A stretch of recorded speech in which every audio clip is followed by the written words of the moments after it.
Hello, my fellow humans. If you're a returning viewer, welcome back. If you're new here, thank you so much for joining us. Please know that your time, your energy, and your presence are a true gift and a blessing, and I'm deeply honored to be here sharing this human experience with you. I do things differently here on this channel, so there may be triggering statements that do arise on the readings themselves. There's no obligation to force them to fit, while also keeping in mind that triggers can be a beautiful blueprint for us to deepen our healing journeys. So today, I caught a channel message from my inner child today, actually, while I was meditating, and she said that there was an important Gaia or Mother Earth message that's been trying to find you. And so she showed me the cards, which were these ones, the Native Spirit Oracle cards by Denise Lynn. Such beautiful cards. I have only brought them out one other time, I believe, and so definitely fitting for this reading.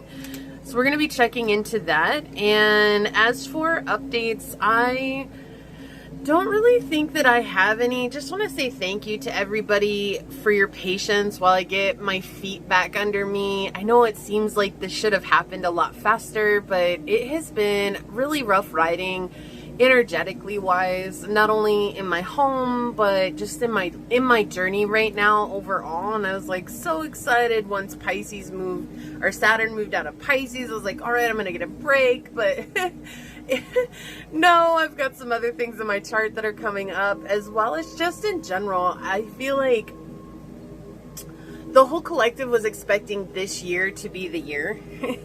And while it's the year for some, for others, we might be still struggling and wondering, like, what the heck happened? Why aren't things working out for us? And I just feel like it's not that things aren't working out for us. It's that we're making very specific decisions for ourselves moving forward.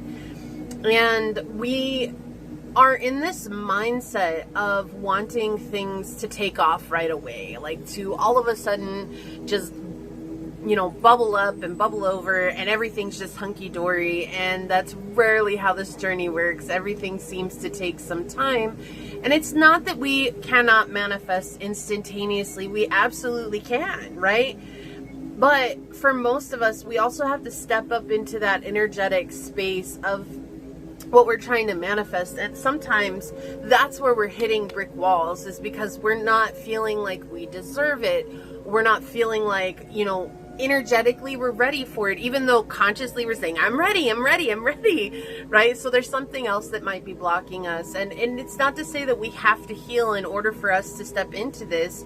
It's about basically that fake it until you make it kind of energy is coming in, especially for the collective right now, is opening up to receiving these blessings that we're asking for and knowing that we deserve them. And maybe it's not about unpacking the trauma that created this lack in our lives as much as it is just truly working with I am worthy and believing it and telling yourself that every day I am worthy, and really meaning it to yourself even if you don't believe it at first. And that can be a challenge, but it can also be really rewarding. And I know sometimes people are like, oh, well, affirmations don't work for me. But I feel like affirmations, we have to feel the affirmation, and it's hard when you don't feel the affirmation when you're saying it, right? Like, so saying I love me, a lot of people are like, I say that all the time, but I still don't believe it, right? And I was talking to some family and I brought that up, and I was like, I want you to say I love me to yourself. And they started laughing and they were like, what do you mean? And I was like, I want you to say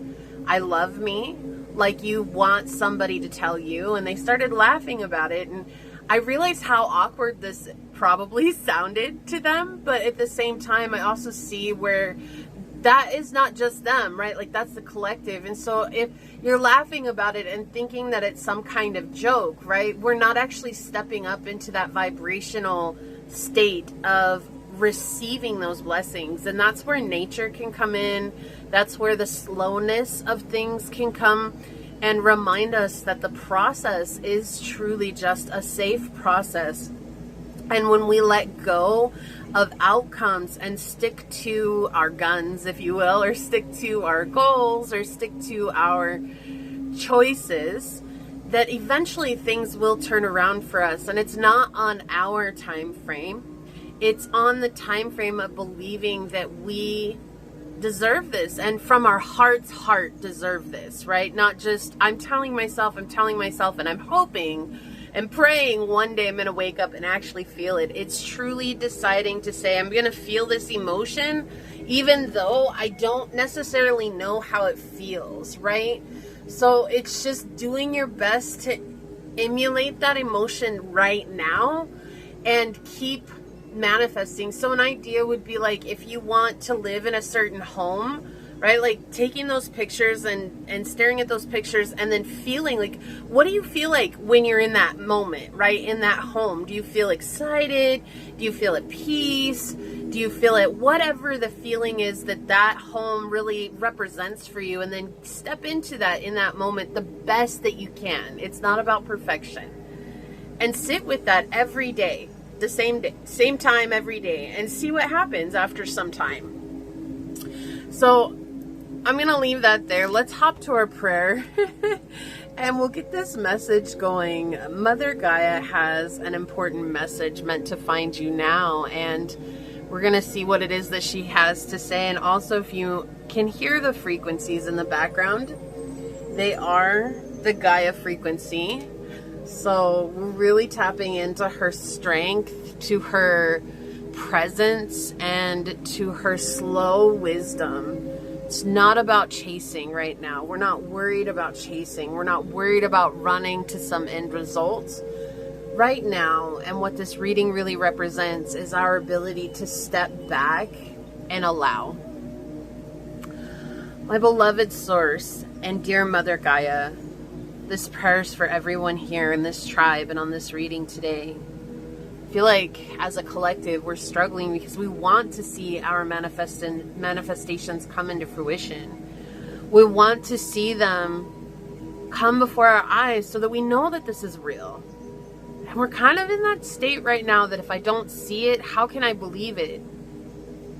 And asking for guidance and help and strength and courage to step into believing before seeing. Is this is really where our energy starts to shift. This is truly where our energy starts to ground into this reality.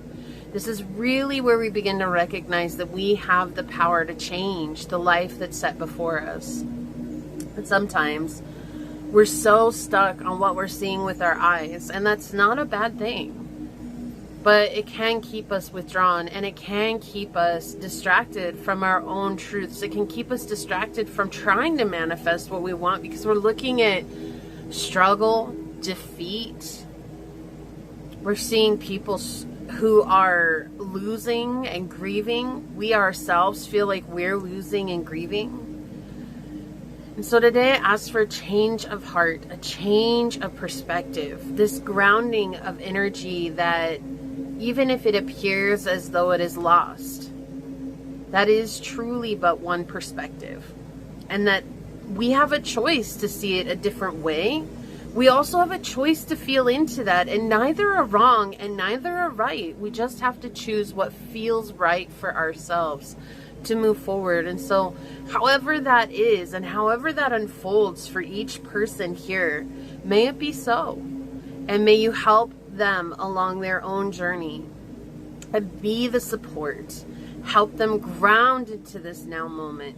Help them sit with the patience that is required for us to rebirth ourselves in this physical world. We're not in a rush anymore. We let go, we trust, and we let you do the spiritual work behind the scenes that we cannot see, and have faith that you are working on our behalf. As these words are spoken today upon this reading and upon this tribe, so shall they be. Amen. Aho. Aseh. As this beautiful, beautiful white butterfly just decides to fly by the window as I'm finishing this prayer. So Mother Gaia is for sure present today. I definitely feel her love. I hope that you do too. Just such a powerful message. So let's get to shuffling And if you're here for the prayer and you would like to stay, I am going to do a collective reading after I get done shuffling. I feel like it will definitely go in line with the feeling I was getting at the very beginning of the reading, and that's usually just how it goes. But if you'd like to stick around, you can. If you'd like to come back later, it will always be timestamped in the description box below. It's the message that Mother Earth has been trying to get to you now. The message that Gaia has been trying to get to you now. Thank you. The message that Mother Earth has been trying to get to you now. Pile 1. Whoa. Whoa, okay, yeah. Thank you. Okay. I'm going to leave this out. It slid out of the deck because I'm about to ask for pile 2, but this card just slid out of the deck. And so I'm going to see if that's the card that she wants for you. So pile number 2, the message that Gaia has been trying to get to you now. Yeah, so she wants you to have this card. Okay, so we'll let that be.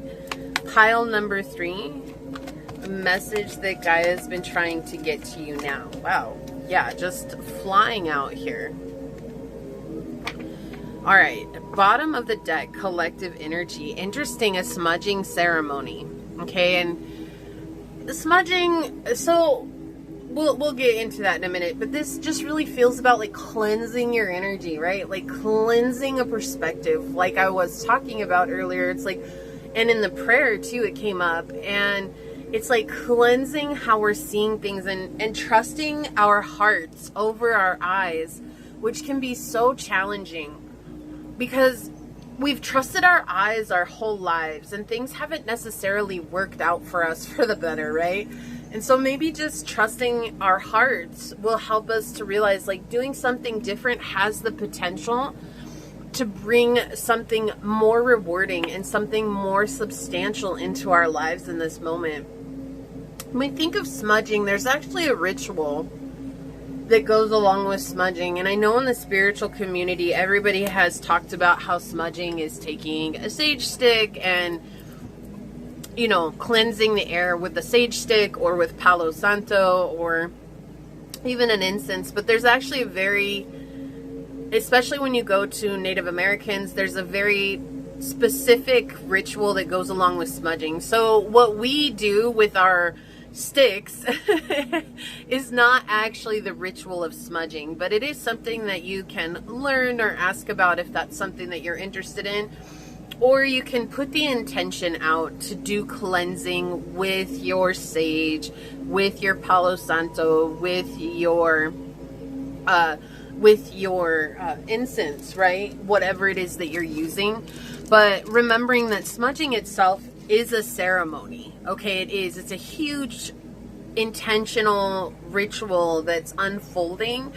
It's not just something where we're going like this with our stuff. And so I feel like with Source wanting me to mention that, it's because whenever you do cleansing of any kind, there's a need to ritualize it. There's a need to really set a solid intention with how you're choosing to show up. And what I was saying earlier before we started the prayer is that, like, you know, feeling about how it is that it would feel to have your manifestation. What emotions are arising? What do you look like? What do you feel like? How do you see the world around you now that this has happened? And even if you don't know for sure, what do you imagine it would be like, right? Like, what would you imagine it to be like if all you've ever wanted to do is travel your whole life, right? And you have never had the means to travel. And for you, you're just like, I just feel like I'd be free and it would just feel so unique. And I would get to experience these different foods and these different cultures. And I love tasting new foods and I love seeing culture. And, you know, like, taking that into account, like if you've gone into an ethnic restaurant and you tried something and you really had a good time there and you really enjoyed it, maybe you asked a little bit about the culture, if the people there were actually from the culture of the food that was being served, right? Like, take that same emotion and feeling an intention and set it to your manifestation. And that's what we're talking about, intention. This feels like very much like a huge intention.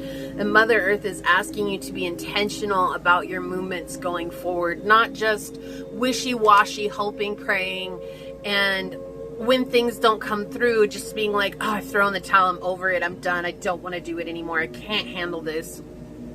Right? And so this is just truly about cleansing your space and seeing things with fresh eyes, seeing the world with a newfound sense of self, and the journey being let go. And it's interesting because if you see here in the rocks, I hope that the camera picks it up, right? There's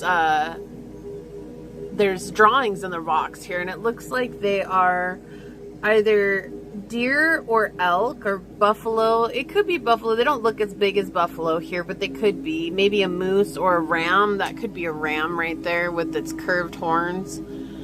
But, you know, you also have the spiritual compass here with the north, east, south, and west. So there's something about here balancing out the direction that you're moving towards with your intention. And that's really what I'm getting from this, that she wants you to be clear about where you're going. It's like that, like Mother Earth is intentional about everything that she does, right? She knows that she grows, like she's forever growing, forever recycling, right? Rebirth, a death, and a rebirth. Like these are constant cycles that she's experiencing at all times. It's not something that she is questioning. And she's not wondering why one thing ends and another begins. She's just present with all of it, right? And that's her intention, is to stay present with it. And so that's the thing. It's like, can you stay present with what's unfolding in your life while also being intentional, knowing that sometimes there's going to be ups and sometimes there's going to be downs. Sometimes there's going to be death and rebirth, but that's not a bad thing. Oftentimes we look at it as this terrible thing, when in reality, this is clearing away what was maybe blocking us or what was potentially keeping us in repeat patterns and helping us to move into a newer version of ourselves, right? That's the rebirth, and it's uncomfortable. No rebirth, no spiritual rebirth is hunky-dory, honey tasting and fun. It's not. It's just uncomfortable.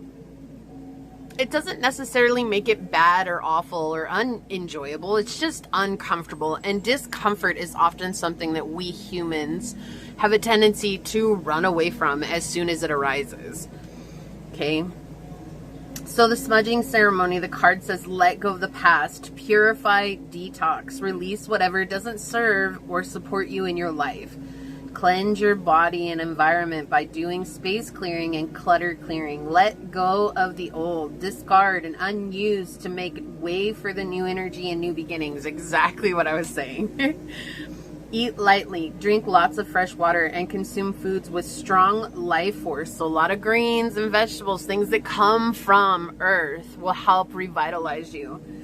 Your native spirit wants you to know smudging is a native tradition that involves using the smoke of burning herbs to symbolically wash a space in a ceremonial manner, right? A lot of intention. Sometimes your energy field of your environment becomes so cluttered and dingy that you can't see the world around you clearly and have trouble hearing the messages from your soul. When you take the time to purify yourself and your environment, not only do you feel lighter and brighter, but also you're a clearer channel for the light, and the brilliance that pours through you can heal and help many people. But first, the path has to be clear. Using the smoke of incense or sage, cup your hands into the smoke and wash over the top of your head, saying, I think clearly.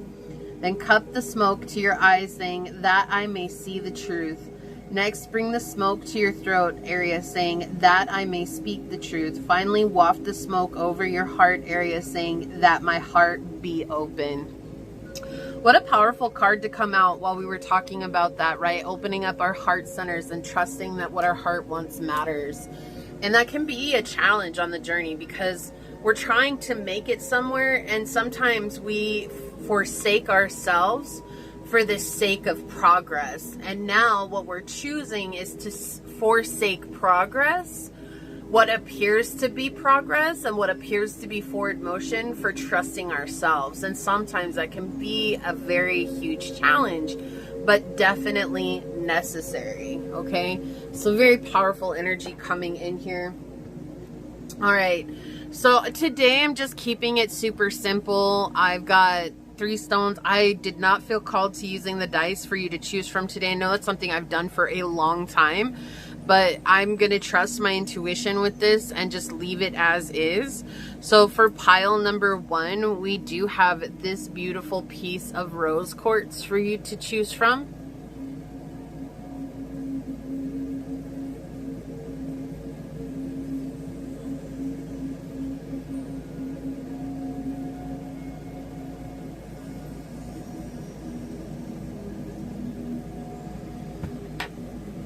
Pile number 2, we have this blue agate obelisk for you to choose from.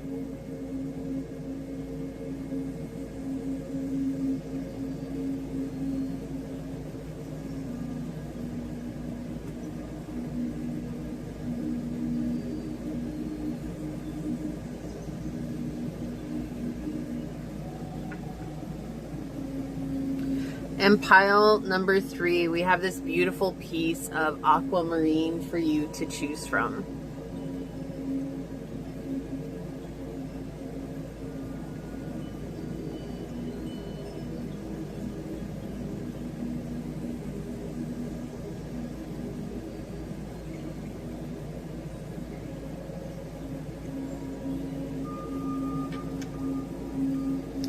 So we have pile 1, pile 2, and pile 3, and whichever pile you feel called to, that should be the one for you, and I will see you there.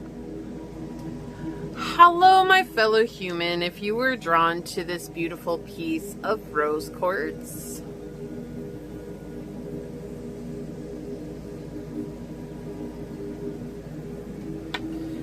or perhaps you felt called to this card during the shuffle, this is going to be your reading. Mother Gaia has been trying to get you this message. If you're a returning viewer, thank you so much for coming back. And for those of you that are new here, thanks so much for joining us. Your time, your energy, and your presence are a true gift and a blessing. And I'm so honored to be here sharing this human experience with you today.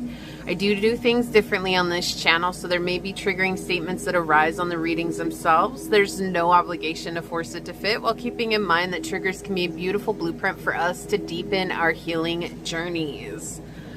All right, with that being said, let's go ahead and hop to it and find out the messages that Mother Nature, Mother Gaia, has been trying to get to you now.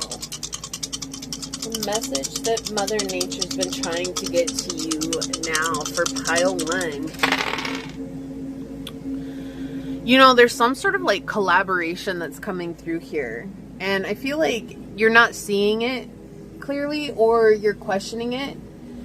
And it feels like there's really one that's really important here for you to really look into and see all the options that are available for you. And I feel like there's in some instances here where you guys are feeling like it's a nuisance, or you're feeling even maybe overwhelmed. Maybe it's not that it's a nuisance, but there's a little bit of overwhelm in regards to this.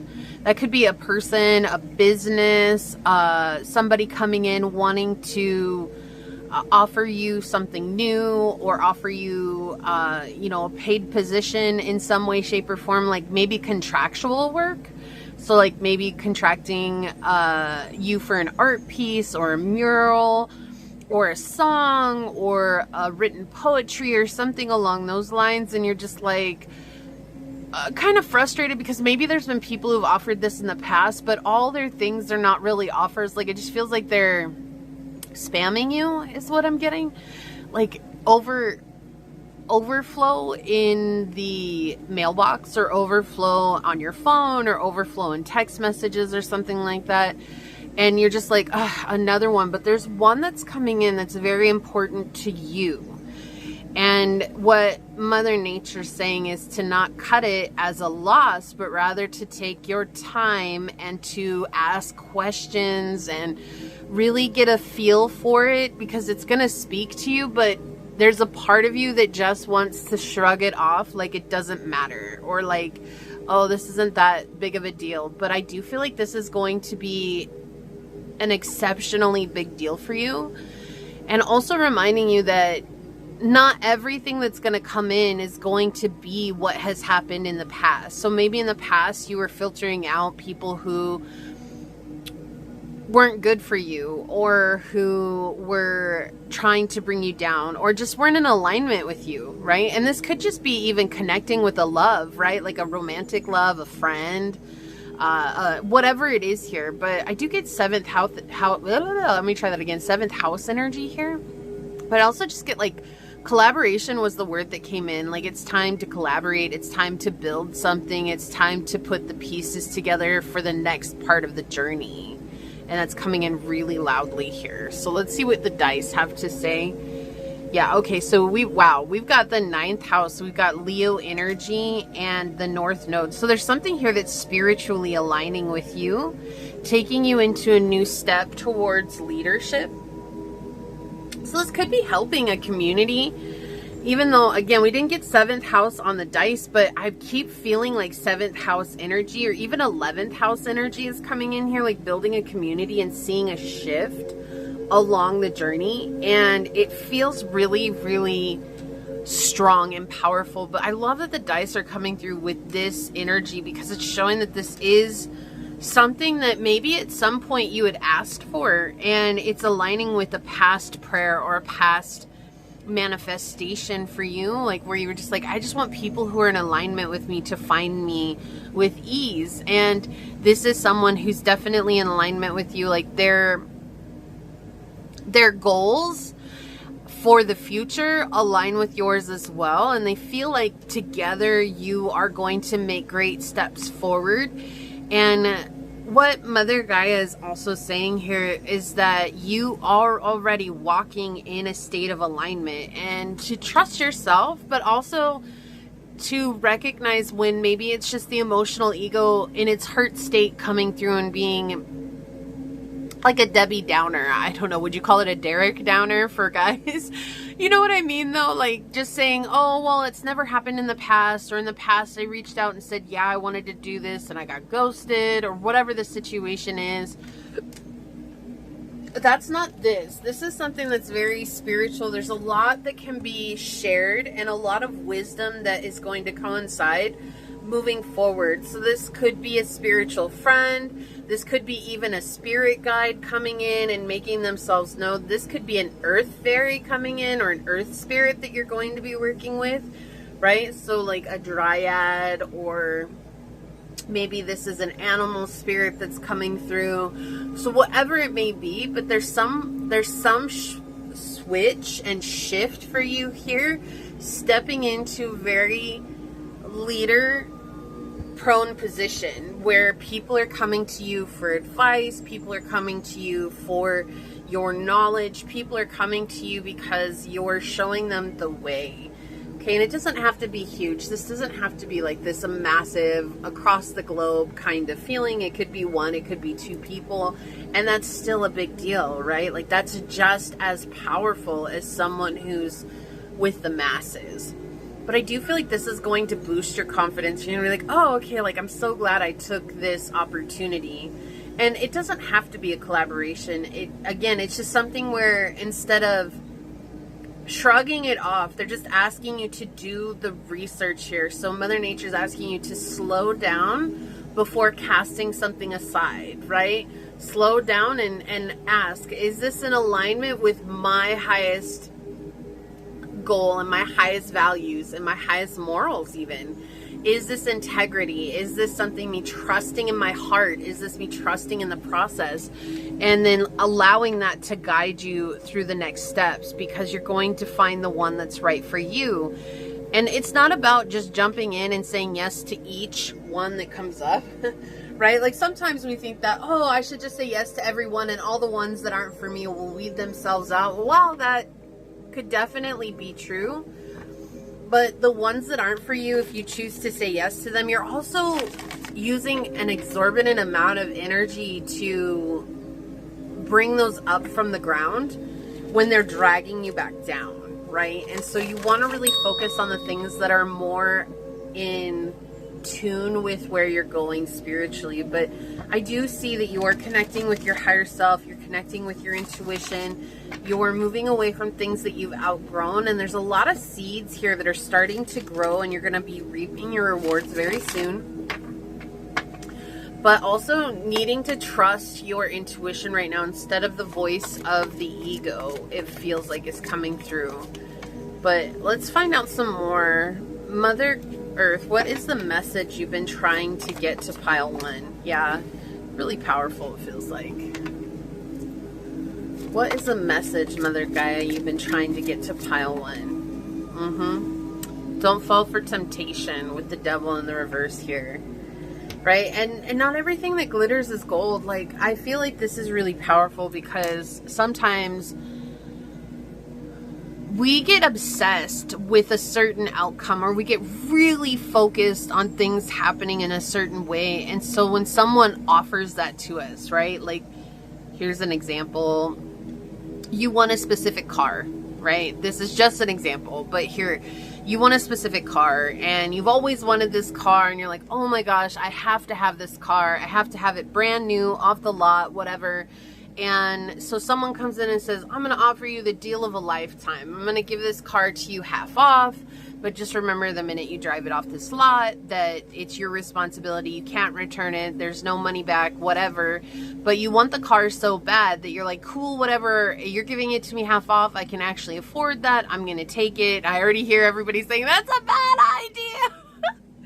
But this is how we are with life, right? We can look at it from a situation outside of something that we ourselves are not emotionally attached to. But think about it that way, right? Whatever it is that you're emotionally attached to is the car, right? It's not the car in the physical, but it's the idea of the car. It's something that you want more than anything. And the short, like, spiritual bypass could be the half off, right? Or finding some, you know, special meditation that I can do to just bypass all the work that I need to do to get there, or to bypass the journey itself, right?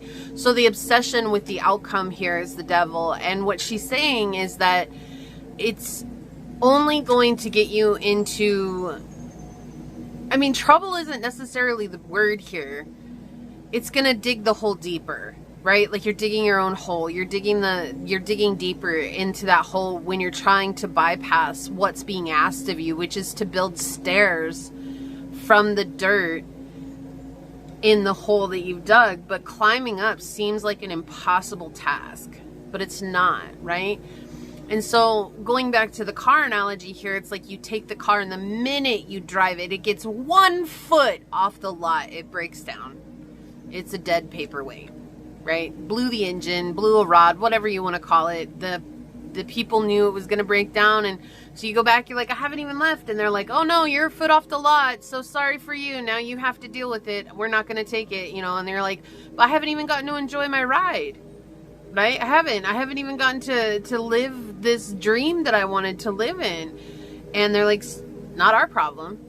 But that's what happens when we fall for the temptations, right? It's like the quick fixes, or even the quick endorphin boosts, or even just like we're seeing it with our eyes. And I said this in the prayer, and I even talked about it at the intro of the video. If you'd like to catch that, you can definitely see that. But it was something that's coming through really powerfully. It's like, we're often so stuck on what we're seeing with our eyes. It's like, as soon as I see it with my eyes, then I'll believe it. And, you know, we've all heard that if it's too good to be true, sometimes it probably is. I won't say all the time, but I will say sometimes it probably is. And that's why it's so necessary for us to trust discernment here. And that's what, for you, Mother Gaia has been trying to tell you, is to not fall for, I don't know why she's saying it this way, but the get rich quick schemes, right? And it's not even that that's necessarily what you're falling for. It could be anything. Quick love, quick career opportunities, quick change, right? But there's something here that's coming in that's an offer that's a slow burn or a slow build to the next level.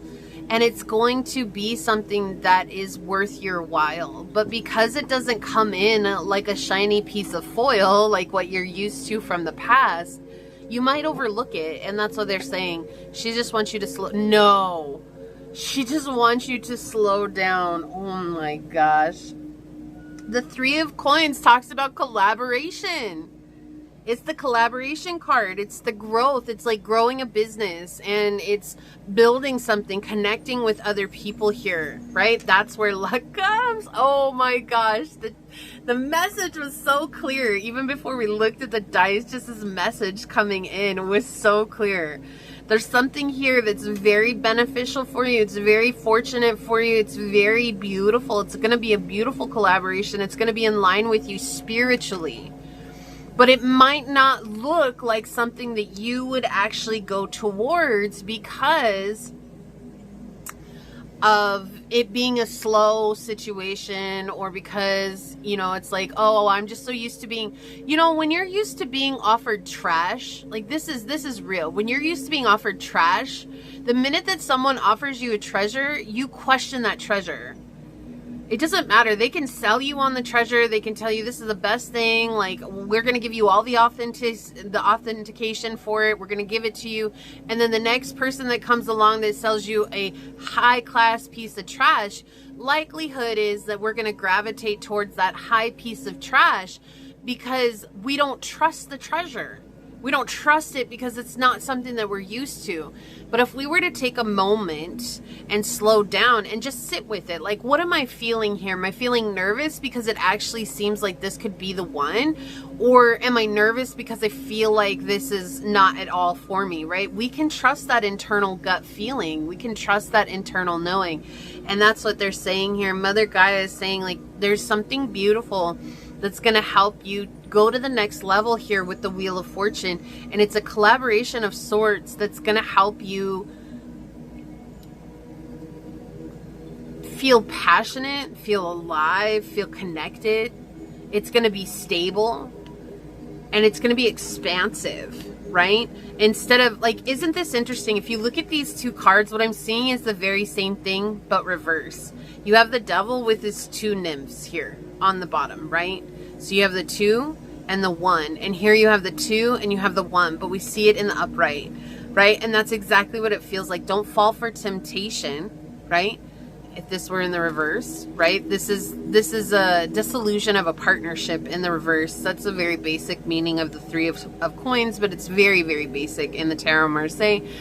Something falling apart, like a business adventure or a relationship, but this is more like in the material world, falling apart. Now we see that here with the Devil, this very similar energy, right? You have the 2 nymphs here on the bottom, connecting them to the Devil upon the pedestal for which he stands, which is represented by the vines here.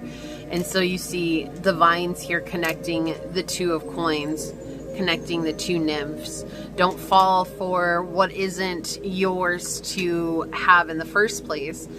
And the Devil, being the 15 card, is 6, and it's all about balance. Like, we're trying to help you balance this energy out, but sometimes it's easy for us to revert back to an old way of being because it's what we know, it's what we've grown up to, it's what we've been accustomed to for so long. And so this is just asking for your patience. Slow down and allow things to unfold. And don't just go rushing in. Like, don't be afraid to ask hard questions in regards to this partnership, okay? Yeah. So confirming the feeling that I was getting with the 6 of Cups in the reverse. A lot of broken heart in the past. A lot of things falling apart.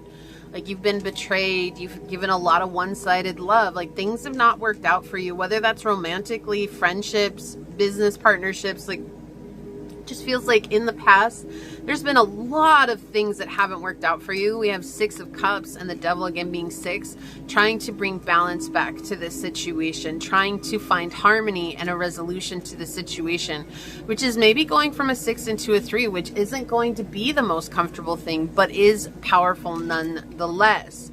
So with the Page of Swords here, we're looking at something where it's hard to face reality. Right? He's looking at the 6 of Cups here, and the 6 of Cups is what's driving him. And that's what's driving you right now, is a past situation. It's like, well, this hasn't worked out in the past. I thought that there was a really great opportunity that was coming to me in the past, or a really great partnership, a really great love relationship that was coming to me in the past. This is like my one and done. It was going to be a permanent situation for me. It was going to be the thing that was going to make my life all that different. But you see how he's defending himself on both sides, right? He's defending himself with the wands, the actions that he took, while also defending himself from the devil, from the thoughts that have arisen from this situation, right? And so this defense situation that he's in is making him uncertain of which way to take. Well, do I trust what I've experienced in the past, or do I trust the thoughts that are racing through my head? When the thoughts connecting to the devil energy are the emotional ego that got bruised or wounded through the process, right? And when we say that, it's not because you're a prideful person. And even if you are, again, that's our ego trying to protect itself from whatever has happened in our lives before. But what we're seeing here with the 6 in the reverse, we're not able to see that we're worthy of good things in our lives. We're not able to see that we're worthy of having a shift or having a change in our lives. And so we're driven by those thoughts of lack and those thoughts of poverty. And that's why Mother Gaia has been trying to get this to you, because there's this fast-paced energy with swords, right? With the Page of Swords, it's like incredibly fast. It's a very fast energy, maybe not as fast as a Knight of Swords who's coming rushing in on his gallant steed, and he's trying to save himself from his past, but it's still, swords energy is very fast moving, right? And it's captivating because it's so fast. It's like a whirlwind that we get caught up in. And that's the thing. And so it's like the thoughts are racing right now. And what Mother Earth is saying, come back down and ground yourself and say, okay, it's okay for me to ask hard things. It's okay for you to ask multiple questions. It's okay for you to ask the same question. Maybe you ask the same question, you get a different answer. That's your discernment coming through, saying like, oh, this is not in alignment with me. They're not holding a state of integrity, right? And so this is a thing here. It's like, yes, you've been through a lot of hard things, pile 1. Yes, you deserve really good things to come into your life. But regardless of how many times I state it, how many times Mother Earth reminds you, how many times Source reminds you, how many times your friends remind you, or people who love you in your life, if you don't believe it, it means nothing coming from us, right? You have to find it deep within your soul to recognize that value, which I understand is incredibly challenging after having dealt with so many broken hearts, so much betrayal, so much grief surrounding the emotional well-being of yourself. It's like you gave your heart away to people who sent it back to you shattered and tattered, right? You were the one left picking up the pieces while they moved on, right? Why do I hear that song Break Even right now? Because when a heart breaks, no, it don't break even, no. What am I supposed to do when the best part of me was always you? And what am I supposed to say when I'm all fucked up and you're okay? I'm falling to pieces, yeah. Right? Like, that's it. It's like you're the one that got messed up and they're okay. And whether they are or they aren't, it doesn't matter. That's the appearance that has been going on for this entire time. And that appearance is what left you feeling tattered and tarnished. You had a right to feel that way, especially when they left you, or especially when they betrayed you. You absolutely have a right to feel that way. We're not saying you don't. We're not trying to diminish that by any means. But what Mother Gaia is reminding you is that sometimes a hurricane tears through the land. Sometimes a tornado destroys the land.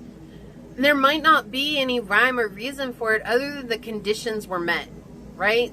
And the same thing with our hearts. There might not be any rhyme or reason, any closure, any real closure other than the fact that there were conditions that were met. And that's not trying to invalidate your experience by any means, right? It's not. Now, it's funny, I was grabbing my notebook because I wanted to get my little notebook that I have here. And let me see if I can find this.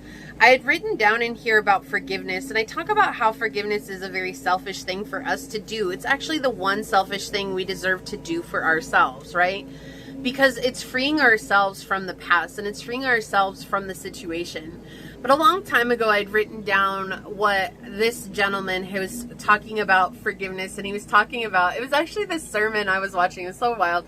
I'm not super religious or anything, but sometimes I get called to watch things by source, and so I do. And this guy was talking about keeping receipts, right? He's like, you ever met someone, and I can attest to this, my mom was like this, she had boxes of receipts in the house. Like, I feel like when she passed away, we threw out probably an entire dumpster full of boxes just filled with receipts from her very first receipts, like all the way up until her last receipts, right? And it's like, I grew up with this mentality, keep your receipts, keep your receipts, keep your receipts. And so this, this guy had this little receipt printing calculator, you know, those old ones that they had where it prints the receipt. And he starts printing and printing and printing and printing, and eventually he lets go, and he's like, you know what we all do? We all keep receipts. And he's like, he finally grabbed it and he pulled out the receipt paper from it, and he just tossed it down the aisle. And he's like, some of you guys' receipt is so long, you forgot why you were even keeping the receipt for. You just know I got to keep this receipt. And it was so powerful, watching this guy do this. And I was laughing because I was like, I know this energy. So it's so real. It's a real thing. We're keeping tabs, we're keeping score for every little thing that everyone is doing to us. And it's bogging down our souls, and it's bogging down our ability to create a life that we want to for ourselves. And so he talked about this, and he was talking about why we forgive. And what he said is, he says, forgiveness means we relieve them of the debt they owe us. They owe you an apology, right? That's the debt that we're holding on to, why we've kept so many receipts. Oh, they need to apologize for this. They need to apologize for this. They need to apologize for this. But the reality of that person ever coming back and being like, oh, I realize I hurt you in all these ways, I'm so sorry, and actually meaning it is so slim, right? Like, rarely anybody gets an apology like that. But he also said forgiveness leads to peace, but that doesn't mean forgiveness is trust being rebuilt. Okay? Forgiveness means we relieve them of the debt they owe us. They owe us an apology. Forgiveness leads to peace, but that doesn't mean forgiveness is trust being rebuilt. And that's that reminder. And so you struggled, you suffered in the past, and they're absolutely putting that out here.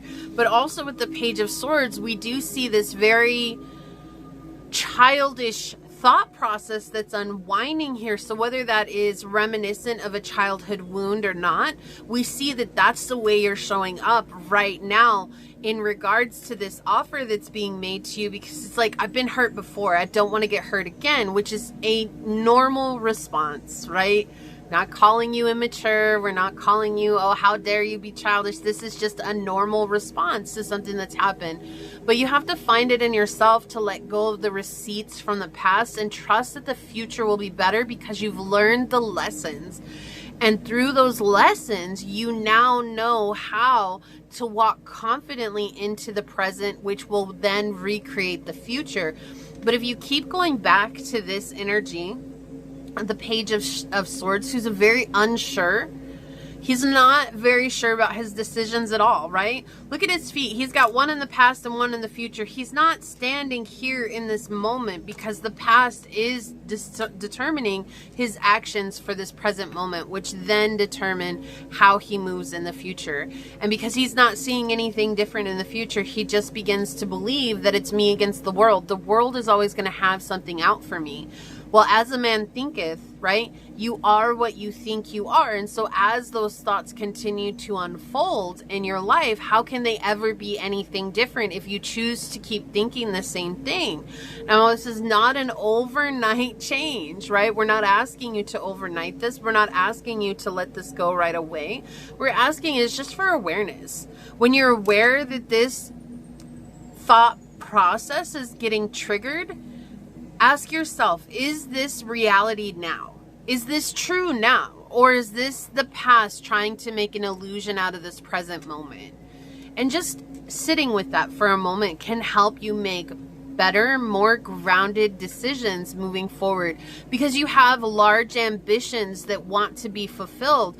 We see here the devil representing Capricorn, the 3 of coins representing Capricorn, which is very ambitious, methodical, taking those steps to realize their outcome, their goal. The thing about a Capricorn is they'll set a goal just for the sake of having something to ascertain.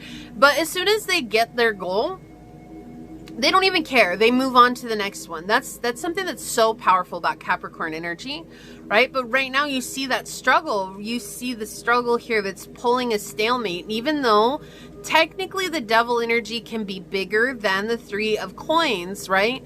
But because the devil's in the reverse, we see the push and pull dynamic here, okay? So the devil energy is being, and again, it's not to be negative or anything like that. It's not this terrible energy. It's just showing that the temptation to follow the trash that has been what you've received in your life is easier than making a choice to do something that is North Node energy, which is uncomfortable.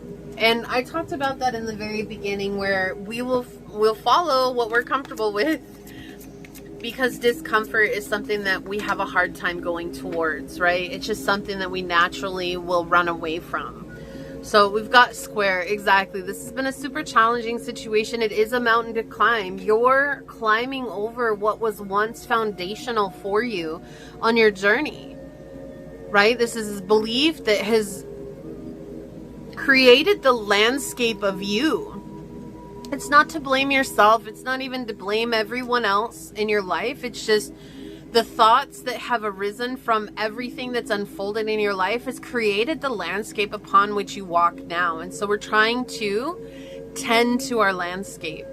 And if our landscape is overgrown with weeds, we must start by picking out the weeds one at a time by the root, right? We can't just raise the ground and hope that we'll be okay. No, because there's some very beautiful things that are in our gardens. There's some very beautiful things that are in our landscapes that we want to keep.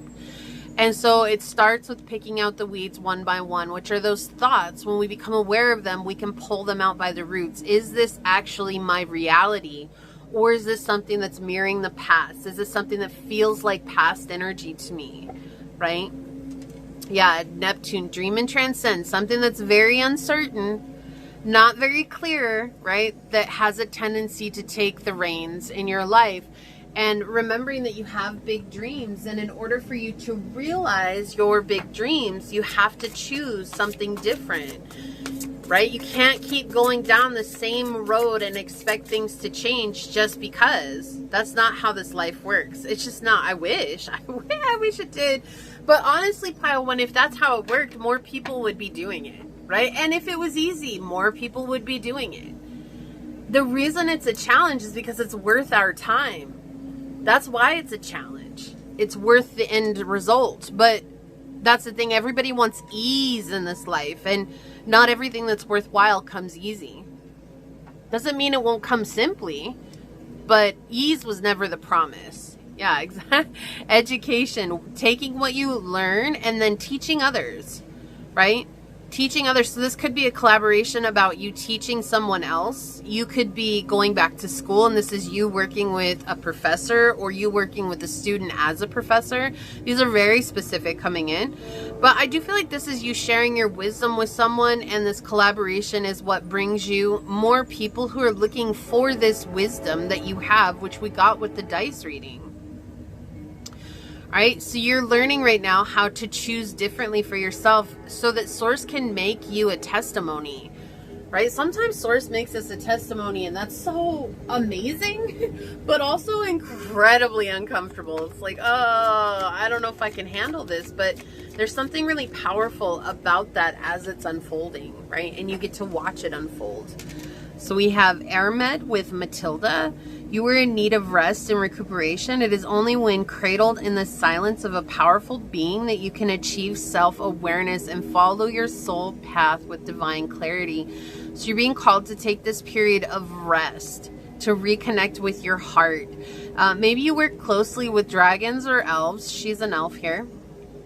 Or this is the fairies coming in from Mother Gaia as well. And if not, that's fine. This could just be about resting in the bosom of Mother Earth. And she's here to help you find that support that you maybe felt like you've been lacking in your life, right? So we're healing up karmic wounds so that we can call to us our abundance. And sometimes that uncertainty is what leads us right back into old patterns that aren't serving us. It's like, oh, but it doesn't feel like things are happening. And just because it doesn't feel like things are happening, or it doesn't seem like things are happening, or it doesn't look like things are happening, doesn't mean that things aren't happening. But we have a tendency to believe that they're not because we're not seeing it in the physical. Right? There's going to be all kinds of ebbs and flow on this journey. Like sometimes you're going to make a lot of progress and sometimes it's going to pull back. And that's just being like the ocean. Be like water. Be formless. You don't need to get anywhere fast, right? We're not trying to get to this end result fast. We're just trying to step our way on that journey. But many of you could be feeling like if I'm not getting there right now, then there's something inherently wrong with me, or I failed, or it doesn't look like I told everybody it would look like. And none of that matters. Even though it feels like it does, none of that truly matters, right? And if people are judging you because you're not further along on their journey, ask yourself, does their opinion truly matter? What are they doing with their journey? Are they living the life that you want to live? Are the people who are saying these things to you truly chasing their dreams? Are they truly exploring their options? Or are they living in old paradigms? And that's the thing. If they're living in old paradigms, they're not worth your time. Now, if this is somebody who's living your dream life, who's done all the changes, who's worked hard on themselves, is saying, hey, you know what? You're not where you're supposed to be right now. You should be doing more. Like, you know, you could probably take their opinions a little bit more seriously, but ultimately remembering that we're all our paths are different. We can't say that I should be where they're at or where they were at this time when they were there, because maybe my journey is different. So it's just allowing yourself that grace and that mercy to understand that you can take that advice and apply it to your journey, or you can let that become the crippling feeling that deters you from moving on to your aligned path. And that's what Mother Earth here has to say to you. She just wants you to take that step back. So let's get some more. Yeah. Isn't it interesting? I said this at the beginning too. It's the hurt ego coming through, and we have don't let pride get in your way with full moon in Leo. Right? And it's, again, it's not to say that you're prideful, but when the emotional ego's hurt, it comes from a place of pride. We're hurt, right? We're hurt. We want people to feel the same way we feel. We want people to see us in this moment when we can't even see ourselves. And so this is reminding us to just take that step back and to come back from a place of calm confidence and move forward, knowing that things are working out for you, even if they are challenging right now. Challenges are not bad. And I feel like we need to stop looking at challenges as a bad thing. Adversity is what makes us grow in this realm. Like, it's just a part of our journey, right? And you got the education card, which is talking about Earth is the place of lessons, right? But adversity is what helps us let go of old beliefs. It helps us overcome challenges. It helps us prepare for things we never thought we could face in the future. So don't look at adversity as a bad thing. Look at it as an opportunity. One thing that I've come to learn is every opportunity is a chance. That's it, right? Or every chance is an opportunity. Depends on how you want to look at it. But that's the thing. It's like, I see it as every opportunity is a chance to become more aligned, a chance to grow, a chance to do better. If you want to look at it as every chance is an opportunity, same thing, right? It's an opportunity to become more aligned. It's an opportunity to find yourself. It's an opportunity to understand yourself better. So yeah, we have balsamic moon here with a time for healing. So this is you healing and letting go, right? We're talking about that letting go of the past. This is the healing. And part of that is sometimes we need people to come into our lives to help us heal. We can't do the healing by ourselves. We need that other energy in our lives to help us step beyond. Like, if you've always been ignored, or if you've always had situations where it's been one-sided love, you know, sometimes the best way to heal is having someone be present with you in love, who's going to give to you unconditional love, right? Like, that's healing instead of you doing it yourself. Now, it's not to shirk your responsibilities to self-love or anything like that, but again, reminding ourselves that Just the same with triggers. Sometimes we need someone to trigger us so that we can grow beyond that trigger. We also need people in our lives to help us move into more higher aligned versions of ourselves. And sometimes we can only get that from another person, which is why the collaboration card is here. Be the real you. Your greatest power comes from being who you truly are. Don't let anyone sway you from expressing your authentic self. Yeah. So be who you are. Like, let your light shine. Whatever that is, let your light shine. And don't be afraid that you're not being received. Don't be afraid that people are judging you. Don't be afraid of what other people are doing. That's not your business. Ultimately, that's their business. Even if they are judging you, even if they're like, oh my gosh, I can't believe you would do something like that. You know what? That's their business at the end of the day. You don't have to take and shoulder that energy by any means. Yeah, take the lead. Again, you're stepping up into this leadership position, right? With the stag spirit here. This is a time of leadership for you. This is you taking the lead for others. This is you taking the lead for yourself. There's also a whisper of spirit here, a whisper of source, and a whisper of Mother Gaia coming through here, reminding you to ground yourself in this energy. Yes, it's ambitious. Yes, there's a lot you want to achieve, but there's nothing wrong with that, okay? So let's see what your cards say. Yeah, we have imprisonment, persecution, and judgment. That's exactly what we were just talking about. If people are judging you, that's not your business. Don't judge yourself just because other people are judging you, which is easier said than done. And I can absolutely appreciate that. However, sometimes it's not even about what other people have said about us. It's the fact that someone said something along the way somewhere at some point in time, and we let that become our reality, and we became the worst judges of ourselves. And so that voice became our inner voice. And so it's just that reminder to not let that become your inner voice. Don't let that be who you are, right? Let that go. Yes, you were going through some horrible things in your past, but just because you went through those horrible things in your past, you don't have to let those become your future. Which is why so many people get stuck in repeating cycles, is because they just replay the past over and over again. You get an opportunity to rewrite your past and choose a different type of future. So we have longing for love and loneliness. So we do see that this was a broken heart from a partner. Maybe someone stepped out on a marriage here, or someone stepped out on a relationship, or there was a third party involved, and there's that feeling like you're the outsider energy here, and reminding you that if somebody doesn't choose you, you deserve to choose yourself. That's closure for you in those situations. But a lot of us get stuck waiting for someone to choose us, to see that we're lovable. We do everything in our power to show them that we are an amazing person, when we're not even feeling that ourselves. We're not loving ourselves because we're choosing to disrespect ourselves by putting our worth in their hands. The minute that they love you, that's when I'll feel better, right? Like, that's that energy that's coming in. So we need to take back our power. We need to take back our worth and realize there's nothing you can say. There's nothing you can do. There's nothing in this world that will come from you that will convince somebody who's determined to misunderstand you to suddenly wake up and understand you someday. It's just not going to happen.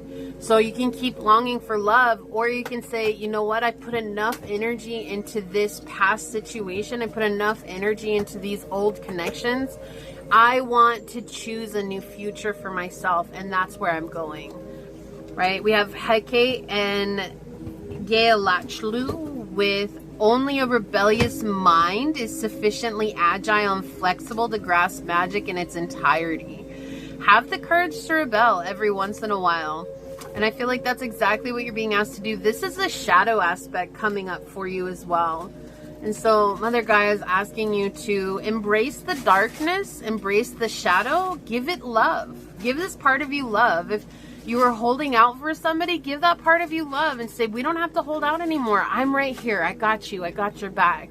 If you're trying to prove to somebody that you were lovable, say, you know what? We don't have to try and prove to this person anymore that we're lovable, because I love me. I am enough, right? Whatever the situation is, if people were judging you in the past, be like, you know what? It hurt. Of course it hurt. It broke my heart. Of course it would break my heart. But I choose to accept and approve of everything that I do right now. And even if I do something that maybe I'm not super stoked about, I choose to still love myself unconditionally because I'm human. I'm gonna make mistakes, right? Stay vigilant to your journey. Stay true to your path. You're on your aligned path. Even if it might not feel like it at first, there are going to be things that start to change for you. But I love this because the stone people represent the rock formations that have been around since the beginning of time. This is not something that's going to quickly change overnight. This is something that's going to take time. And that's been the main message throughout your entire reading today, is that it's going to take time. Are you ready and willing to embrace the time it's going to take? I'm not telling you it's coming tomorrow. I'm not telling you next week. I'm not going to tell you next month or next year. What I'm saying is that when you commit to the path, eventually, somewhere along the way, things are going to shift for you. But you have to choose whether you're okay with that or whether it's not, you know, like, that's not the path I want to take because I need it to happen now. But again, it's like nothing you do will ever happen right now in this moment. It's everything that you choose to do is going to take some time. That's going to take you moving to the next level, right? So just embracing that it takes time. And it's like Jelly Roll said, that time I lost and I tossed out that hourglass, right? Now I'm not thinking about none of that. Right? Toss out the hourglass. Stop trying to put a time frame on it. That's what everyone else wants us to do because everyone thinks that we should unfold in their time. But that's not how Source works. That's not how Mother Earth works. You know, think about it. You plant a seed. If you've ever planted seeds and half of your seeds have grown and the other half haven't for a season, why is that? It just happens sometimes, right? Not everybody's going to unfold at the same rate. Recognize the signs from above. Angels are sending you messages now, but you're too distracted to notice. Stay alert and open to the divine guidance. So this has been really powerful, right? Because we're talking about this is a message that's coming now. And I love that 444 is on this card because it's talking about, and the feather, right? Messages from the divine. We got that with the stag spirit. But 444 talking about foundation, right? Being grounded, building something that's solid, that's stable, right? Structure. And that's exactly what you're doing. And to build a solid foundation takes time. We might see houses erect in a week, but that is not how it used to be. You're a one-person band, a one-man band, a one-woman band, a one-person band, whatever you look at it, right? So it's going to take time. It's going to take effort. It's going to take consistency and diligence. Okay, we have Swan Spirit, a time for a deep dive. And this goes back to what I was saying earlier, Pile 1, is that it's like looking at yourself and saying, is this emotion that's creeping up, is this my now reality, or is this reminiscent of my past? And if it's reminiscent of my past, is this just trying to make this now moment an illusion so that I don't have to heal or I keep repeating old cycles? And you can choose to let go. You can choose to do something differently, or you can let that be yourself. And all I can say in this moment is I can give you examples, but ultimately my examples might not work for everybody out there. So this is why it's important to listen to your intuition, because your intuition's going to know. Maybe you need to go and journal about it. Maybe you need to go and work out. Maybe you need to go and meditate. Maybe you need to go and find a park somewhere and walk around in nature. Maybe you need to go get in the water in the pool or whatever, right? It's going to be different for everybody. But trusting your intuition is going to lead you to healing from that or letting it go in a way that works for you. So let's take a look at your card. I'm going to read this from the book and we're going to see what this has to say. But we got Song of the Wild.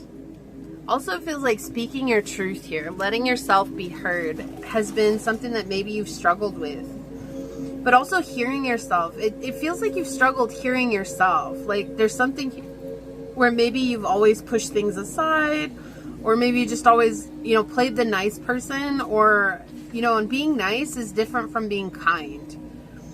When we're nice, we're oftentimes a doormat for other people, including ourselves. And so now is the time to let go being nice and open up to being kind. Kind is different. Kind is like, I'm not doing things maliciously, but I'm also going to speak my mind and set boundaries, right? It says, new horizons await you. You're ready to savor the wonders of the world. Take some risks. Answer the call of the wild. Step out of your comfort zone. Wow, so synchronistic. Live passionately. Take steps in the direction of freedom. Expand beyond your limitations and boundaries with everything we've been talking about. Maybe it's time to take a journey or do something new and exciting. Your native spirit wants you to know You are entering a period of expansion and going beyond your self-imposed limitations.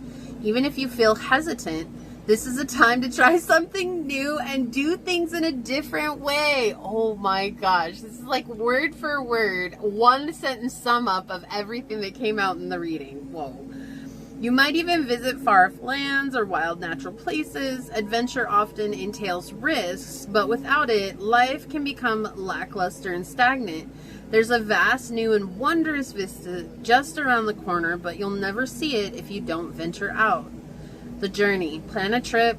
Take some classes that get you out of your comfort zone. Try new styles. Do the same things that you've always done, but in a new and different way. Push beyond your boundaries and limitations and step out of character. Spend time in the wilderness. Yeah, so let yourself be seen. Let yourself be heard by yourself, right? Don't be afraid to step out and do those things that may feel uncomfortable, but that are going to bring a huge change into your life, okay? So what a powerful reading that we've had today. This is what I see for you here today, pile 1. If you felt like this was your reading, leave the little feather emoji down below and say, today choose to listen to my intuition and trust that it is leading me to new horizons. And I let go of the past with ease and content. And if it resonated with you, it would mean so much to me if you were to like, comment, and subscribe below. And if you're interested in supporting the channel further, you'll find everything you need in the description box. So I'd like to take a moment to thank your guides, your spirit messengers, your angel source, my spirit guides, and a special shout out to Mother Gaia for being present in this reading today. And until next time, pile number 1, stay human. Bye. Hello, my fellow human. If you were drawn to this blue agate obelisk,